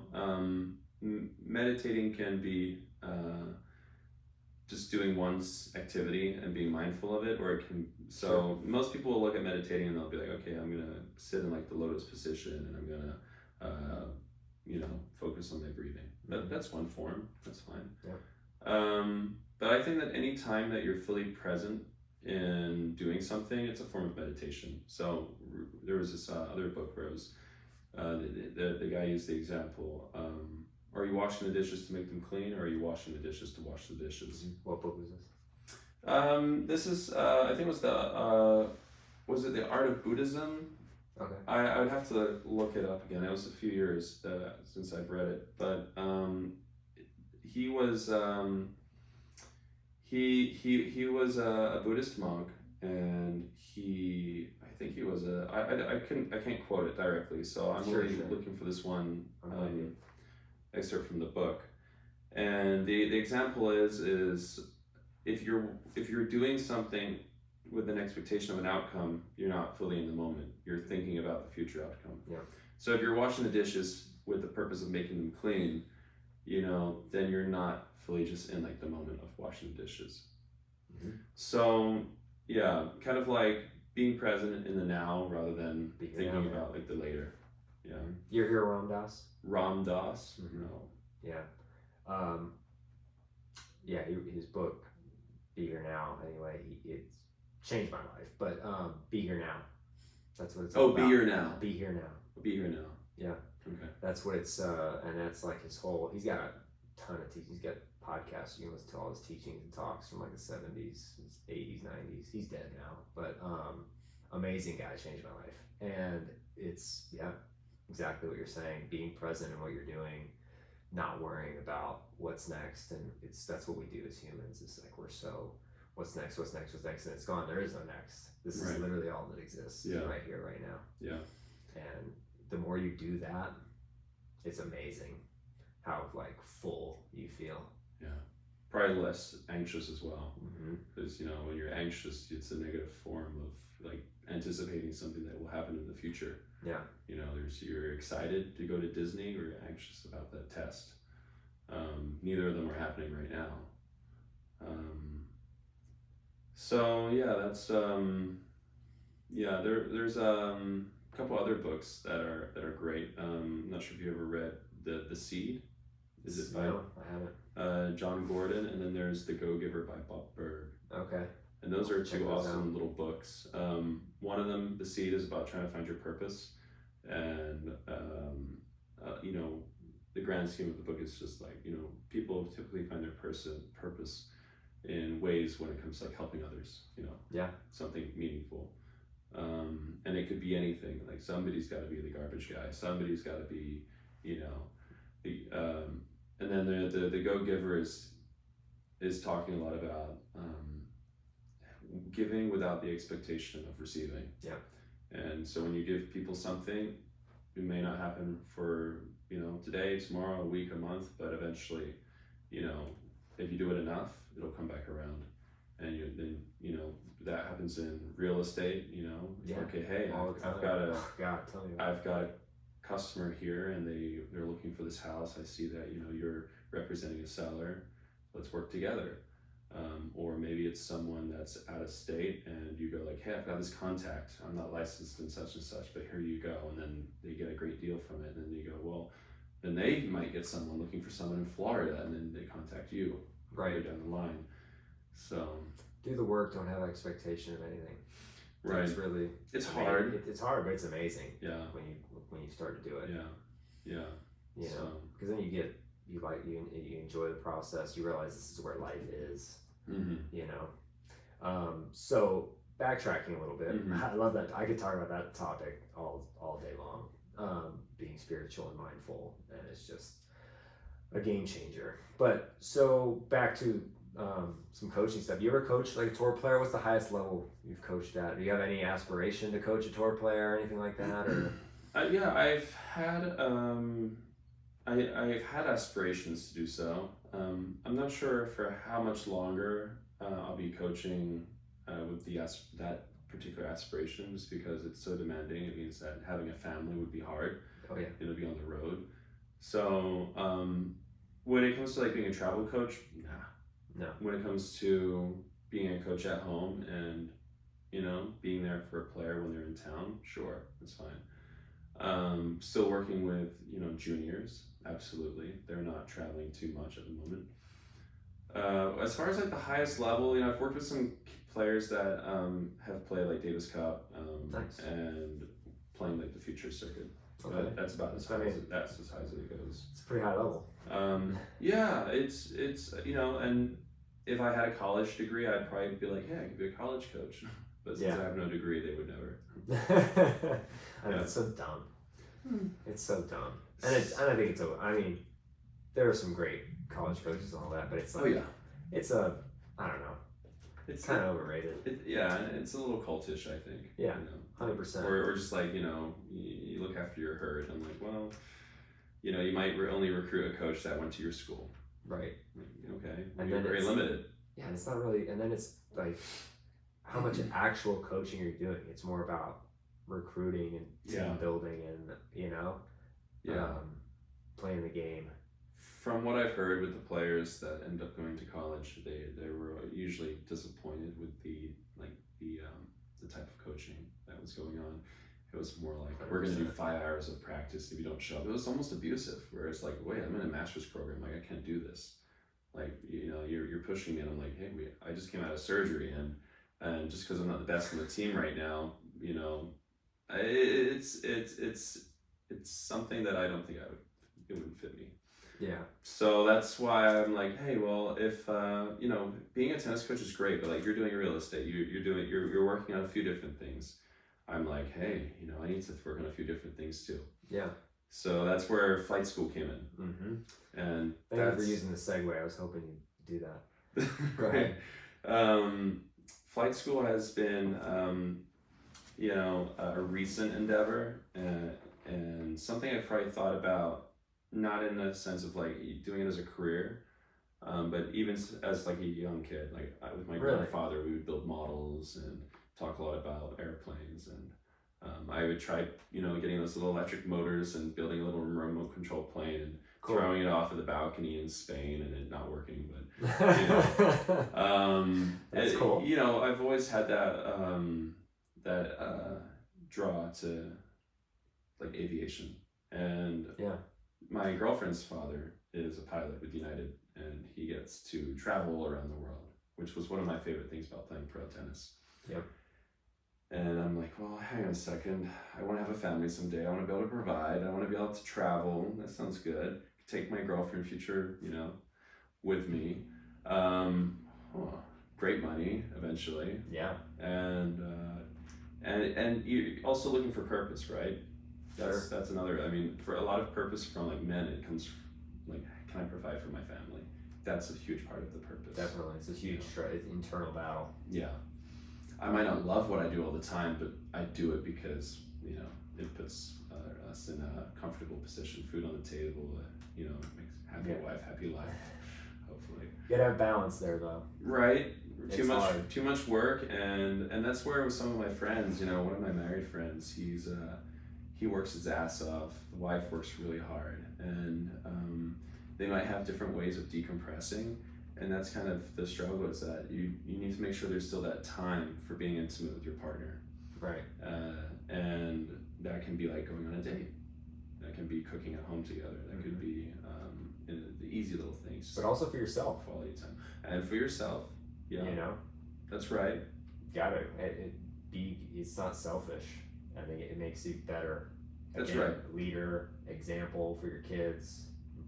If you feel like shit all the time and you're angry and you hate your life. Yeah. How's that gonna affect your family? Trauma. Right. Yeah. What's the difference between making like $15,000 a month and like 6 or 8?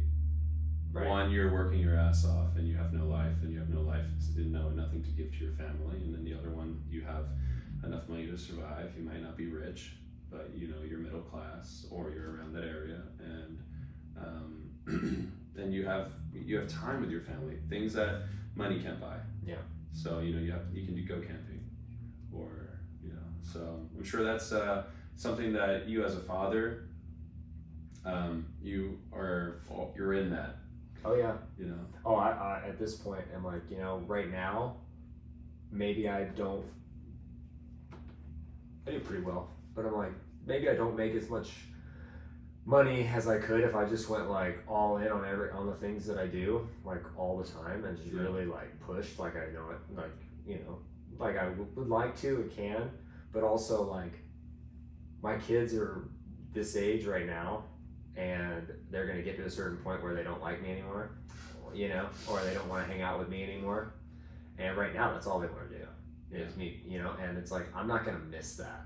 I'll sacrifice right now making a ton more money, and when they want to go hang out with their friends or they go and then they leave the house, like I'm only going to be 48 at that point, right? And ish, and it's like, okay, well then I'm gonna have to do something, so I can step it up and really dive in and go full throttle on them, because they're not gonna, you know what I mean? I don't want to do that now, and then it's like my dad worked all the time to provide for us. Yeah. We have good memories, but it's like he was not there most of the time. Yeah. You know what I mean? Mm-hmm. Most of the time, and I would have rather him been there. Right.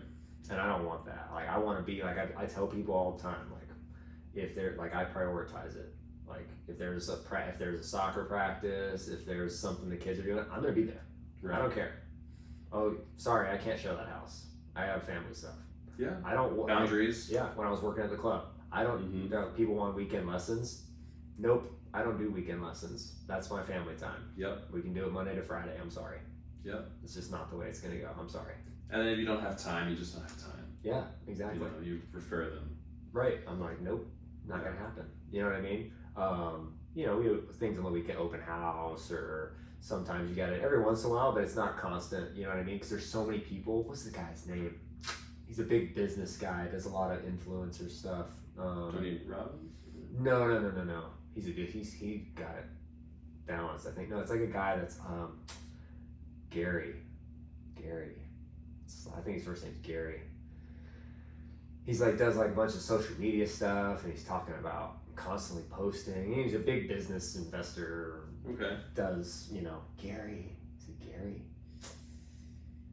Kind of a scruffy looking guy, smaller guy, but anyway, he made a ton of money, and I was following him along. You know, I listen to business stuff because I want to be knowledgeable and how to and do all that. But it's like listening to him, and then there's one time he's having a conversation with a guy on his podcast, and he said, he's like, yeah, I have my family. I don't ever post about my family. I keep my family like, I don't want them out in this sphere, like, because I'm on social media and YouTube and all. I don't want my family involved in that. But he's like, if there's a $12 million deal on the table and the kids have sports practice or soccer, he might have said soccer practice. He's like, sorry kids, I'm gonna go make this $12 million. And I'm just like, you lost me. Okay. You lost me, 100%. No chance. I don't give a shit. Yeah. I do not give a shit. I think it's kind of like how you say it. Like, maybe his demeanor was like, oh, $12 million. Sorry, kids. Instead of being like, hey, hang on a second. I could say like, hey, kids, I gotta go make some money, but you're all gonna have retired. You're gonna have like, by the time you turn 18, each of you are gonna have like $2 million in the bank. Right. I mean, like, maybe that might have earned a little more respect. Maybe. But to the kids, it's like, they don't care about that money. Yeah, don't they want you there? Yeah. You know what I mean? Yeah. And even if right now, maybe not, when they get older, they're gonna remember that. Yeah. You know what I mean? They're gonna go, my dad was always there. And I'd rather have that. That is so true. Because I can provide for them, fine. They're fine. We don't need to be, I want them to know what it's like to work hard too. I don't want them to be this kid that curves his Ferrari and shows up late to practice. That's right. Yeah. Either. You know? Yeah, and every time that you choose money over family time, you're taking that risk. Yeah, and it's your choice. There's nothing wrong with with going and getting it and doing all that, and that's what you like and that's what you want. But at the end of the day, when you're on your deathbed, the money ain't gonna hold your hand. That's so true. Just not. And that's my outlook on it. Yeah. So the flight school. Yeah. How you mentioned you got into it? Did you ever think about like going to the Air Force or anything like that? Like, yeah. Like, was that ever something that crossed your mind? So my father was in the Marines for 25 years. Except for 5. Hoorah. But when I was growing up as a kid, I looked up to him. I mean, I've always looked up to him, but I thought, I want to be like him. You know, I'd look at his uniforms and stuff, and as a guy, I got my own little fake changing up the guards uniform. Those dress blues, man. Yeah. So he got his dress blues stolen in the moving process over here. No way. Some asshat stole that. That sucks. Yeah. So we I've always thought about it, and when I was coming back from New York, because I ended up putting a lot of things on the back burner, like music, hobbies, metalworking, woodworking. I've done all of that, and what music did you do? I was playing trumpet, cello, and piano. Oh, nice. And that's awesome. kind of like moving over here to the U.S., I stopped piano, and then trumpet and cello, just as like the restaurant started controlling our lives more, and tennis, and it just there was not much time for anything. Sure. It was, and I wish I had used music more as time to like decompress than like sitting down and vegetating with the screen in front of me, but it just didn't have the same effect. Yeah. But yeah, so I chose tennis as the first choice of a career, and then when that didn't work out, I was up in New York, and I was thinking to myself, what about the military? My dad always recommended it. He said, look, don't go into the Marines or the Army. You're gonna be cannon fodder. Yeah, it's funny how I say the same thing to kids. He said, if your heart, for some people their heart's in it, and that's great. I mean, total respect to you. And like if I was gonna go into the military, like I would be like, yeah, Marines, let's do it. There was like this CD kit with 5 or 6 different discs in it, talking all about the Marines and Navy SEALs. I know exactly what you're talking about. And I listened to that a lot, just like cleaning my room. It was just, but he said, look, you can go into the Air Force, you can go into the Navy, and you're pretty safe, and you can, get your education, and so he's always promoted that as a smart choice. Mm-hmm. And so when I was leaving New York, I was like, okay, well, what can I do? And I was reaching out to some friends, and there was this one guy, Justin, who used to be a customer in the restaurant, and he was in the Marines Reserves, and he was doing lifeguard work out on Siesta Key. Okay. And he was going through nurse school. And I spoke to him. He said, "Listen, Samuel, you're a very creative guy." He says, "Any form of creativity is probably going to get squashed in the Marines." He says, "It's very structured, and you do what you're told, and that's it." He said, "You might, your personality might not fit that." He says, the sword that you made for me, I did wood and metalworking for him. Okay. And it says, cool. the sword that you made for me just shows me that you can be creative with your hands, you're good, and you've got other options that you can do. So yeah, I didn't ever consider it seriously enough to go into it. Yeah. But sometimes I look back and I look at people and I'm like, it's so amazing how you have a brotherhood and a sisterhood in the military, and that you've always got each other's backs. So you've got a great support system, and you do great work. Yeah. So it's a phenomenal way to grow up. Yeah. In a sense. Yeah. You know what I mean? I would totally love a 2-year mandatory military service. It would. It would be something else. Can you imagine the better humans we'd have? I was such a little shit before the Marines. I was such a tennis kid, tennis shit. You know what I mean? Didn't know anything about anything, and then after the fact, totally different person. Not brainwashed or anything, but disciplinary wise, and how you learn to push yourself, and you learn your limits are not your limits. That kind of, you know what I mean? Just discipline and structure and respect and a lot of good life stuff. But it is what it is. So you wanted to fly Air Force, but the Air Force didn't want hey, I can go be a pilot.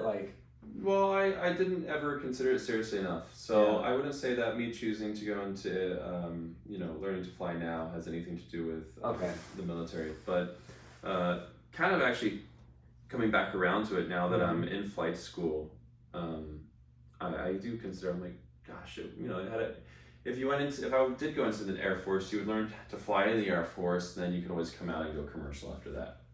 That's one way of doing it. Right. And then it's also probably more likely to get a job. Less and less now, I hear. Yeah. Yeah. For there's not as veterans to get jobs. Well, no, that, but also there's just not as many. I was hearing, listening to something. There's not as many people, doing it, going into the military. There's not as many reserves of people coming out of the military to fly. And then you got all this DEI hire shit where they got to hire a black pilot over a qualified pilot and all that or a woman pilot over anything else. And it's why do you think planes are falling out of the sky? That's right. There is a bit of an issue there, and I think people are a little too afraid to talk about it. Yeah. What's your take on that? I think that you always have to pick the qualified person. Of course. We're talking about hundreds of lives here, and so in order to not offend one, you're going to put hundreds of other people, at risk of potentially dying. Mm-hmm. That's the mindset of some people. But they don't look at it that way. They don't look at the long term. They look at the short term. Oh, someone's feelings. They didn't get a job in the airline. So with an airline because they didn't score high enough. But instead, they're not looking at or because they're black or something. You got to look at, okay, is it because they're not qualified, or is there some racism going on here? If racism is the issue, then fine. If they're qualified and they're black, give them the job. Right. But if there's someone who's more qualified, that's not, of a minority, which, actually whites are the minority in the grand scheme of things. Nowadays. Well, in the world. Right. I just mean in terms of opportunity and all that, it's really... it's definitely... the other way now. It has. In giving others more opportunity, they've taken away the opportunities from Caucasian people. So... in a sense, it's reverse. It's totally racism all over again. Right. So and that's the thing. I'm if you're truly not racist, you're not going to consider anybody's race at all, and not let it play a part. Who cares? I think we should be in a place today where we're all we've grown up in such a nice melting pot that we can be friends with anybody. I have tons of black friends. I have Asian friends, Cambodian, Chinese, Korean. You know, I've dated everybody. You know, what I mean is that I didn't select anybody just because of the way they looked. You know, it's like, okay, it's personality based. But yeah, definitely have to pick qualified over any other attribute. Yeah. It would be great if we could see more minorities in, positions of power. But if they are not striving for that themselves or meeting the mark of it's like in the Marines, if you can't get the job done, we can't trust you to go out there and carry your brother to a safe place.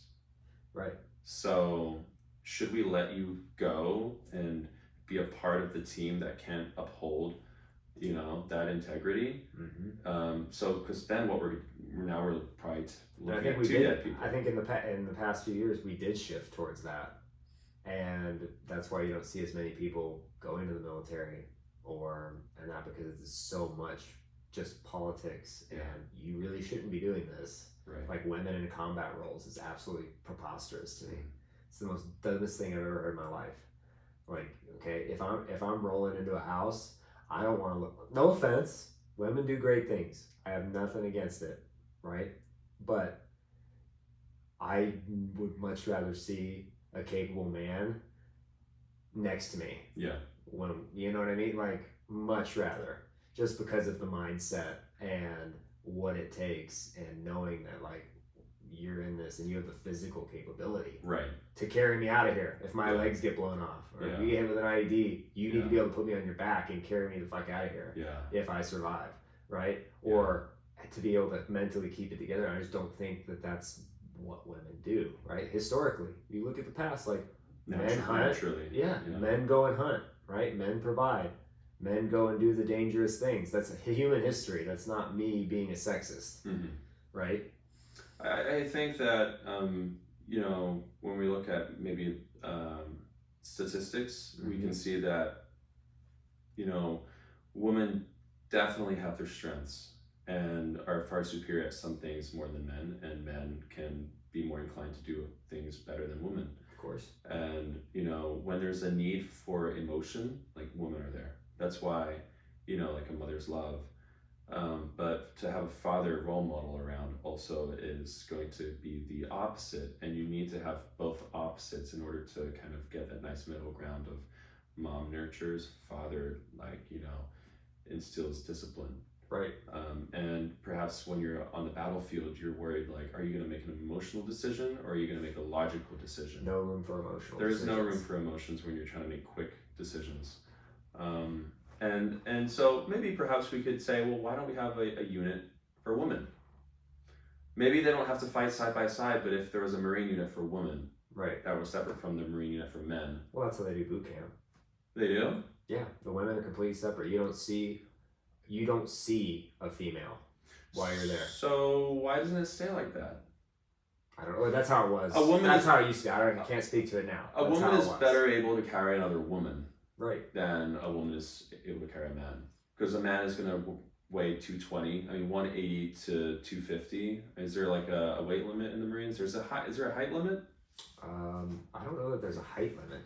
Okay, I think I've heard you just have to be able to meet the physical fitness standards. Yeah. Your push-ups, your pull-ups, your 3-mile runs, that kind of stuff. Yeah. But which is generally going to keep you in shape. You're not going to have a 4-hour use. This used to be the case, right? In my experience of it, right? It's not really something that I dove that deep into, because I was worried about, I was in shape and I took care of it. I wasn't worried about being overweight or being too tall.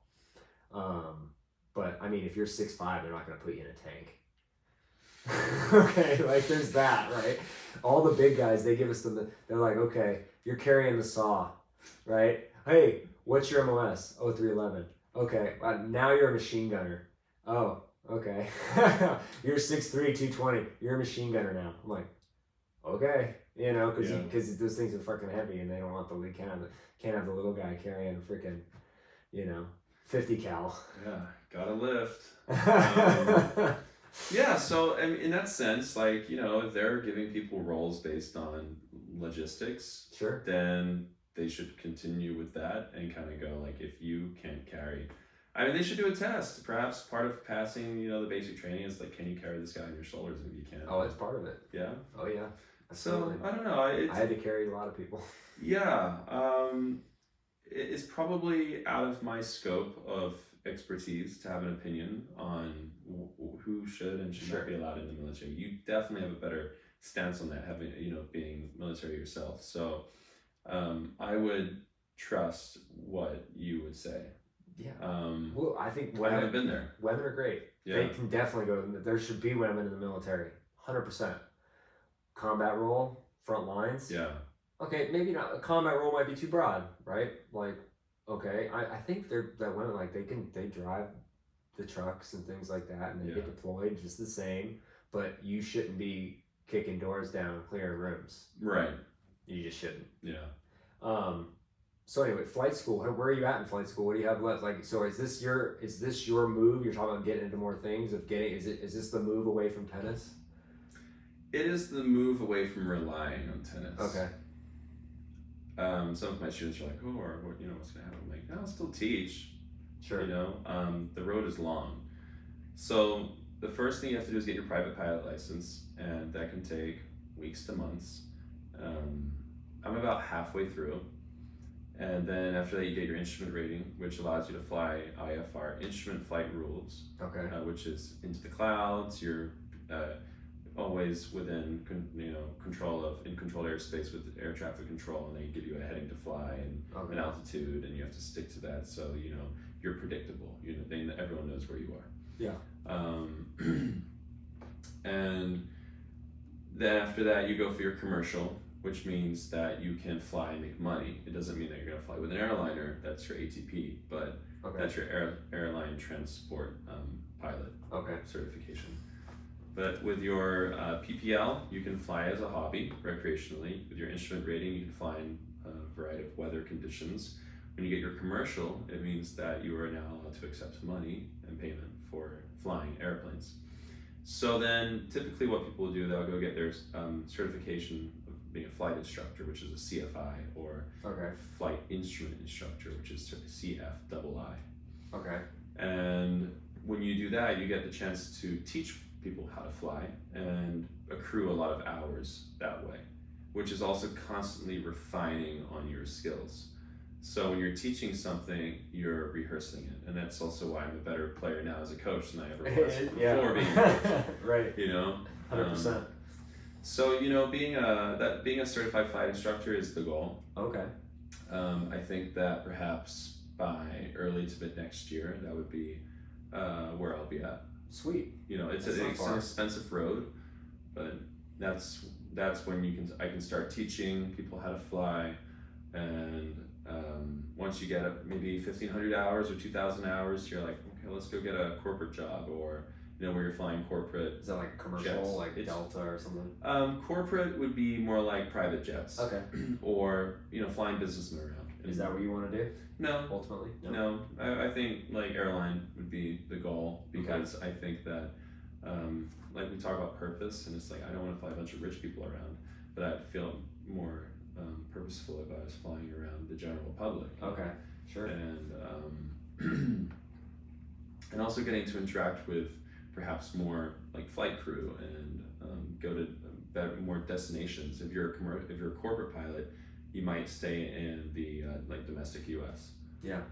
So as an airline pilot, if you're flying regionals, you're staying within the domestic U.S. But if you can go to like Delta, United, or those let's say the big airlines, then you can go to Europe. And so my girlfriend's father goes to Brussels. He goes to Lisbon. He goes to Japan and Korea, India, Germany. That's cool. The UK. So he's always going to different places, and you only have to fly maybe 12 days out of the month. Really? Yeah. That's cool. So then there's time for other things. Right. There's time to still teach. There's time to be with family. Yeah. They make good money. They can do. You start off on the bottom and with the hierarchical system, but Yeah. you can make great money and have good benefits as long Right. as Do they have like a pension thing? They do. They if do? the airline doesn't go bust. Yeah. Okay, so, yeah, that's Okay. what you want to go with. Hopefully, like Southwest has been getting bigger. United, Delta, and American, they're pretty. Probably not going Yeah, anywhere. hopefully not. Yeah. Yeah. Who knows? Yeah. If we have another recession and Don't fly Frontier, man. Don't do it. I know. Yeah, that's probably Spirit. Frontier and Spirit. Yeah, I think Allegiant has kind of upped their game. Have they? Yeah. Yeah. I haven't flown in so long. Mm-hmm. I'm trying to think. It's been a couple years. It's still really safe. crazy. I know there's been a lot of accidents It's happening. nerve-wracking now thinking about it. And it's kind of like, this is kind of the thing. It's like everyone's jumping on the social media to kind of post even old videos of accidents that happened a year or two ago, and then people are just like commenting like, "Oh, I can't fly anymore." Like, guys, this happened a year ago. Right. It's not something that so you have to be selective of where you get your sources from, because social media tends to be full of the misleading Yeah. and uneducated. Yeah. Find your info and then research and verify. Right. You gotta verify when you see something. Do your own research. Yeah. You an X guy? You on X? No, Come on, man. I'm not on much. I have no social media. Not really. I do have a Facebook and an Instagram, but I don't use them for any work. Yeah. When I was modeling and doing photography, I had a modeling page with my alias. I had a photography page as well. Yeah. And worked with a lot of models and stuff, which was fun. But it's I find it to be like, hey, I'll send my girlfriend some cute memes, some videos, and Right. and maybe some of my close friends, and then that's it. Where do you get your news? I don't. Oh, that's a good way to live. That's I have X for the news, and it's awesome. Like it's really is now freedom of like a lot of freedom of information. You have to verify because people can post whatever the fuck they want, but it's a great news source. And the other social media I just have for real estate stuff. Like I'm not trying. You know what I mean? Yeah, I just get for work. I get there's some things on YouTube I'll see, but I don't go out there. I really have very little time, and I'm sure that could also be like as an excuse, but I don't really have a care in the world for some of the things that are going on. It's I used to watch the news a lot growing up. Okay. And it was always Fox shitting on MSNBC and well, TV news is garbage. Yeah, and then one of the things my dad had me do, he was like, I want you to read like the front page of every newspaper every day, and I was like, okay, that's interesting. Yeah, because you're getting like the first few paragraphs of most of the things, and you have to turn to the page and read more. But it's kind of like, hey, just learn about what's going on. And I have an idea of what's going on, but the world's going to shit, so it's depressing. Like my home country, Oh my god, it's awful, man. It's like it's awful over there. It's the melting down point, not the melting pot. Yeah, I think we stopped it over here early enough to not reach that point, but they're definitely behind the 8 ball. Well, the thing is, like, my family came to this country, bought a business, we invested everything we had, and we hired Americans for as much and as long as we could.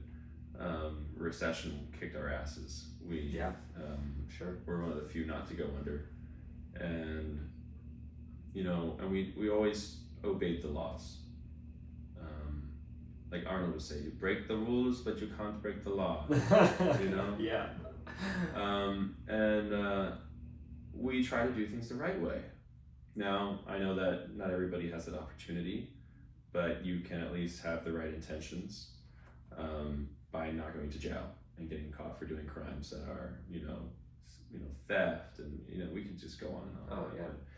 There's plenty of examples of don't come here illegally. There's always that too. Yeah. There's a lot of Ukrainians that I've met and taught that they got here through refugee status. Mm-hmm. Interesting. It's interesting how much money they have, isn't it? Yeah, I'm like, damn. Yeah. I knew. There was a guy that sells cars overseas, like in Germany and stuff like that, like luxury cars. And he was saying like, you know, ever since like the U.S. has sent all this money to Ukraine, he goes, there's so much money in Ukraine. He goes, we're sold out of cars because all of them are buying luxury cars now. Isn't that funny? It is. I know. Yeah. Are your listeners usually like? How do they like the controversial topics? Oh yeah, man. We talk about it all. Yeah. Yeah. We talk about it all. And if they don't, they can listen to something else. Yeah. You know, that's the thing. That's where I'm excited about Doge. Yeah. So I think that checks and balances is important, and I think that when everybody's involved in the dirty game, nobody's really checking anybody.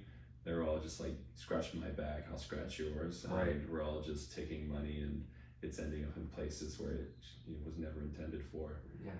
And here's the thing, it's like, you know, that certain politically minded people will defend to the death even when they're wrong. Oh yeah. And you go, the proof is right here. Yeah. But because they're so allianced with their, you know. Well, there's line in our pockets. There's laundering. It's getting laundered. Sure. 100%. But like the average American who, you know, I mean, like look at colleges. They're so brainwashed. That's crazy. You know, one of my friends, he went to a party and he was told to leave because he was white and, No way. and male. What? One of the By guys. a white male? Yeah. No. So yeah. You know. What a terrible thing to do these days. To be like a white straight male. Yeah, that's it's literally the worst thing to be, because, you know, everybody's just looking to blame somebody else. Yeah, because you're racist and you're privileged. Yeah. And yeah. Another one of my friends, he was in one of the classes in college, and the professor said, I want you to write down like 5 of your closest friends. And so he has like one black friend who's really good. He wrote down me and a few other guys. And I think out of the 5 closest friends, like one of them was black. At the time, remember, he was dating a black girl. Okay. Right? Yeah. And he's got, you know, a lot of multiracial friends. But just because he only had one black friend in front of the whole class, he said, Charlie, you're a racist. You only have one black friend. You got to do better, my friend. And I was You're a racist. I was like, what college is this? And he's Latino, by the way. Oh. He's half Latino. That's interesting. So he's a white male, but he's Latino. And you're like, that's because you don't look Latino. Like, well, whoa. You don't look like a man, but you're saying you're a man. That's the whole problem. Right here. So it's like, he literally is half white, half Latino, and his mother is morena, brown. But he popped out of the JJ, white. Yeah, what? And he's got as dark skin as I do. Look, I mean, yeah. You're tan. You know, yeah. I'm tan. He's tan. He's fluent in Spanish, and you could pass as Latino. And like the thing is, it's like you're misidentifying people based on how they look. How effing racist is that? How double standards to the max. Oh yeah. Like you should be like, I'm sorry, Professor. So my mom is Latina. She's a brown lady. You know, because morena is brown. Yeah. In Spanish. Okay. Yeah. So, my girlfriend's black. One of my 5 best friends is black. I'm friends with several Asians. Tell me, how do you want me to improve more on that without being racist towards my white friends? Right. You want me to not be friends with whites? Did he ask the teacher that? No, dude, I mean, it's like, oh God, I don't know. My blood would be boiling. I would probably want to, you know, just like set him straight. Yeah. But like when you're in front of the whole class and you know you're supposed to be and you're around a figure of authority that you're supposed to feel safe around and trust. That's the thing, man. Like, no, now it's just it's horrible what's going on. It's an indoctrination system more than anything. It is. I think that. Oh, there's another one. Yeah, I think college is going away. Like, I don't think it's going to go away, like it's not going to exist, but I just think now it's less important than ever unless you're going to be like a doctor. Right. Okay, yeah, you better you got to go to school. You can't take a master class and be a doctor. You can't watch YouTube. Pretty much everything else you can teach yourself. now, or there's a master class for it and you can get certified for it. Like Tech school. yeah, their employers aren't like, it's like not like before it was like, oh, now, you know, it was trending like you got to get a master's degree, like a bachelor's degree. You might as well have a GED if you just have your bachelor's degree. Mm-hmm. But now it's like, if I am looking at to hire somebody and okay, they've got a degree in this, but this person has 5 years experience doing the job we're hiring for, and they're certified and they took these master classes on this stuff and they're certified in this and this, and they have the actual hands-on experience doing the job that is being interviewed for, I'm hiring that person. Yeah. You know what I mean? Over this person that just got the degree and now they have no actual experience, because that degree really doesn't mean shit. Yeah. You know what I mean? So I think it's going away. I think you're going to see it replaced with different kinds with certifications and master classes and courses of specific things that are tailored to the job you want to do, like flight school and things like that, rather than this being solely based on, oh, I got my degree here. I think it's kind of a waste of time, and I think it's being really exposed as a way to plug people in, put them in debt, and own them for their life. Right. Yeah, make them a part of the system. Exactly, they have to be, because you're 200,000. Unless you have parents that, you know, I know people that went to certain schools to be this, that, and the other, and it's expensive, and they get their masters, and their parents paid off all their stuff, and it's like, well, then okay, that works out for you. But most people, I was teaching a veterinarian, and okay, I think they make okay money. I don't know how much money they make, but they probably do okay. And she is like going on 50 years old. Yeah. And she's still paying student loans. Yeah. She's like still super in debt. Very expensive. She couldn't buy a house. She couldn't afford it because she's paying student loan debt. Yeah. It's crazy. Yeah, my sister wanted to be a veterinarian, but she wasn't able to do it in the U.S. just because it's so expensive. She tried in South Korea, but she couldn't get into the program because she was white. Yeah, they said there's no way you can speak fluent enough Korean to be in the program. Yeah. Well, she's on TV speaking Korean, doing commercials. She's quite fluent in Korean. I just don't know why. Now, one of my tennis buddies, he went to a college in Pennsylvania, and they were selling sweaters with the college name and the sickle and the hammer on. Oh my god. Yeah. You know, talk about the rise to communism. Yeah. You know, it really is, man. It's crazy. It's pretty sick. And then, you know, people will defend it. I go, listen, you're taking away everything that's great about America. They don't understand it, and it's funny because you have the people that came here, the immigrants that came here from communism. They hate it. They all hate it. They're all these huge support. They're like, you don't understand. Oh yeah. Like, we were in it. You know what I mean? Yeah. Like, well, my girlfriend in high school, her parents were from Romania. My old coach is from Romania, and they absolutely like big Republican supporters and this, and like, you do not want communism. My coach, like the Romanian guy, he gets set off. Like, he will yell at people like because he can't fucking stand it. He's like, you don't fucking get it. You do not want to be in communism. That's right. It is the worst thing in the world. That's right. You know, and during the Cold War, I mean, the whole reason, I think, you know, Americans really started going to college as a norm during the Soviet era, the Cold War era, and because we needed more, you know, we wanted to try to have the best scientists and the best, you know, technology, and we wanted to just be the better out of the two superpowers, and it became the norm, and now everybody goes, and kind of like, I think it's just, instead of teaching people better nutrition, instead of teaching people how to manage their money better, right? They want you to fail because the system benefits when you fail. Exactly.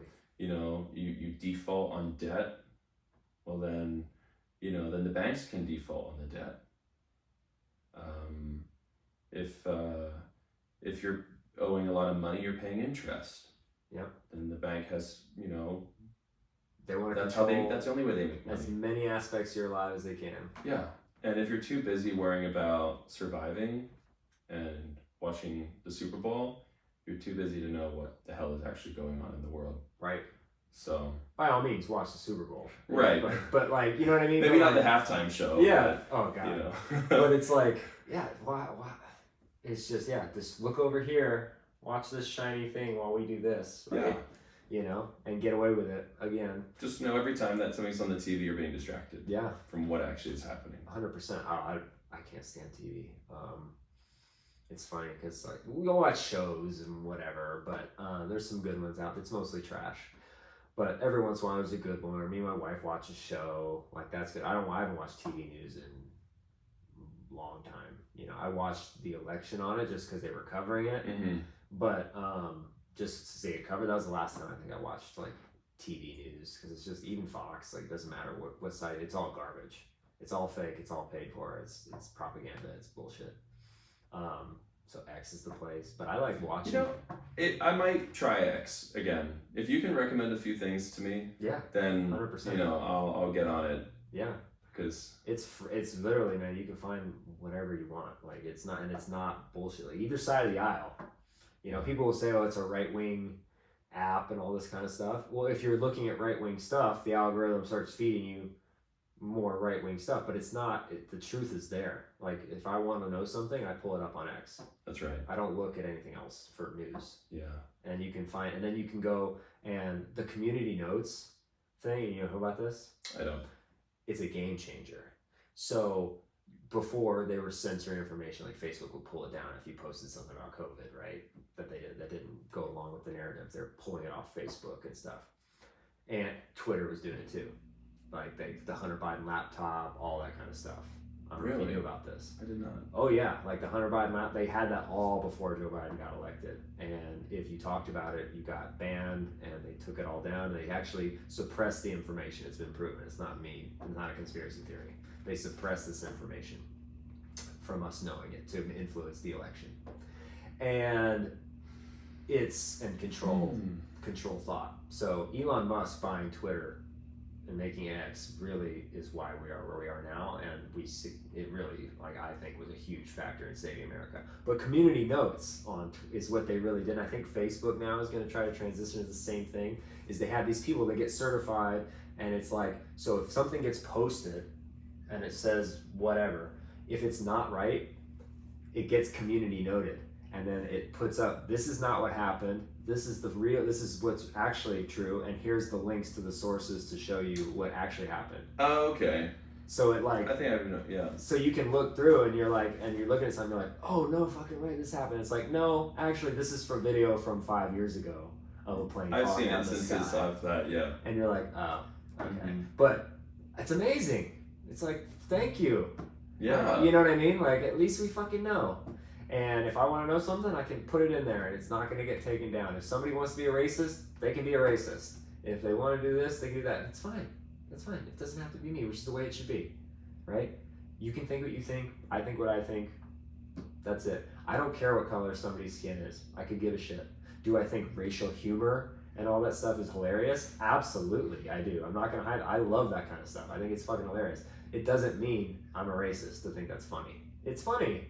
If something's funny, it's funny, right? But it's like, I don't care. I have friends. The last thing I look at when I meet somebody is like, this person's this color. Seriously, in all honesty. I don't know about you. That's like the last thing on the criteria list for me. Like, I don't give a shit. Yeah. Are you a good person? Do I like your company? That's right. So much of it is like a person's energy. If your energy is bad, I'm gonna have a bad feeling about what's happening. Yeah. If you're a happy person, I'm gonna be happy to be around you. One of my oldest friend, we've been friends since I was about 11, 12. So Okay, wow. it's been 12, 13 years, 14. He would say, it's surprising how many like black people are racist. Oh yeah. Well, there was a woman on accident. Black people can't be racist. I'm black. I can't be racist. She said. Like, maybe not to other black people, but you could be racist to Asians, whites, Latinos. I mean, it's crazy. Yeah. And Asians too. They can be, Koreans. From my experience, I've been to Korea twice. Uh-huh. I spent about 3 months there. How's that? Awesome. I mean, I loved the experience. South Korea. South Korea, yeah. Just for the note.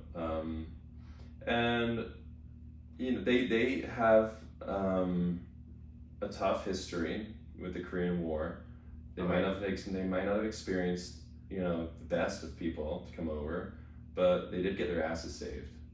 And they are the country they are today because America, the UK, you know, it was a coalition, but largely America went into fight in the Korean War, and you know they have their freedom that they have now because of foreign powers. So the least they could do is, my sister has not been allowed entry into some places because she's white. In South Korea. Yes. Wow. She has gone to places where she's been charged more money because she's white. Wow. That's She's crazy. Been to places where, well, yeah, those are a couple things. But that there is typically the older mentality with the older generation. Today's generation of Koreans are actually very open-minded. They travel. Typically, Koreans love to travel. Their country is like this, so they love to go and travel. I had a Korean roommate at IMG who's a golfer. Yeah. Yeah, really interesting guy. You ever try kimchi? No. What is that? He wasn't eating kimchi. Like the seaweed stuff? Kimchi is fermented cabbage, and he used to eat these seaweed squares out of a package. Gross. He tried to teach me Korean too, and I learned some words, but it's complicated as fuck. There's like 3 alphabets. Or 2 alphabets. There's 2 counting systems, and then the Korean alphabet. It's actually made. So the first Korean king, when they broke off from China, he wanted to make an alphabet that everybody could read, like farmers, the poor people. So it's actually based on circles and lines that are, horizontal, vertical, perpendicular.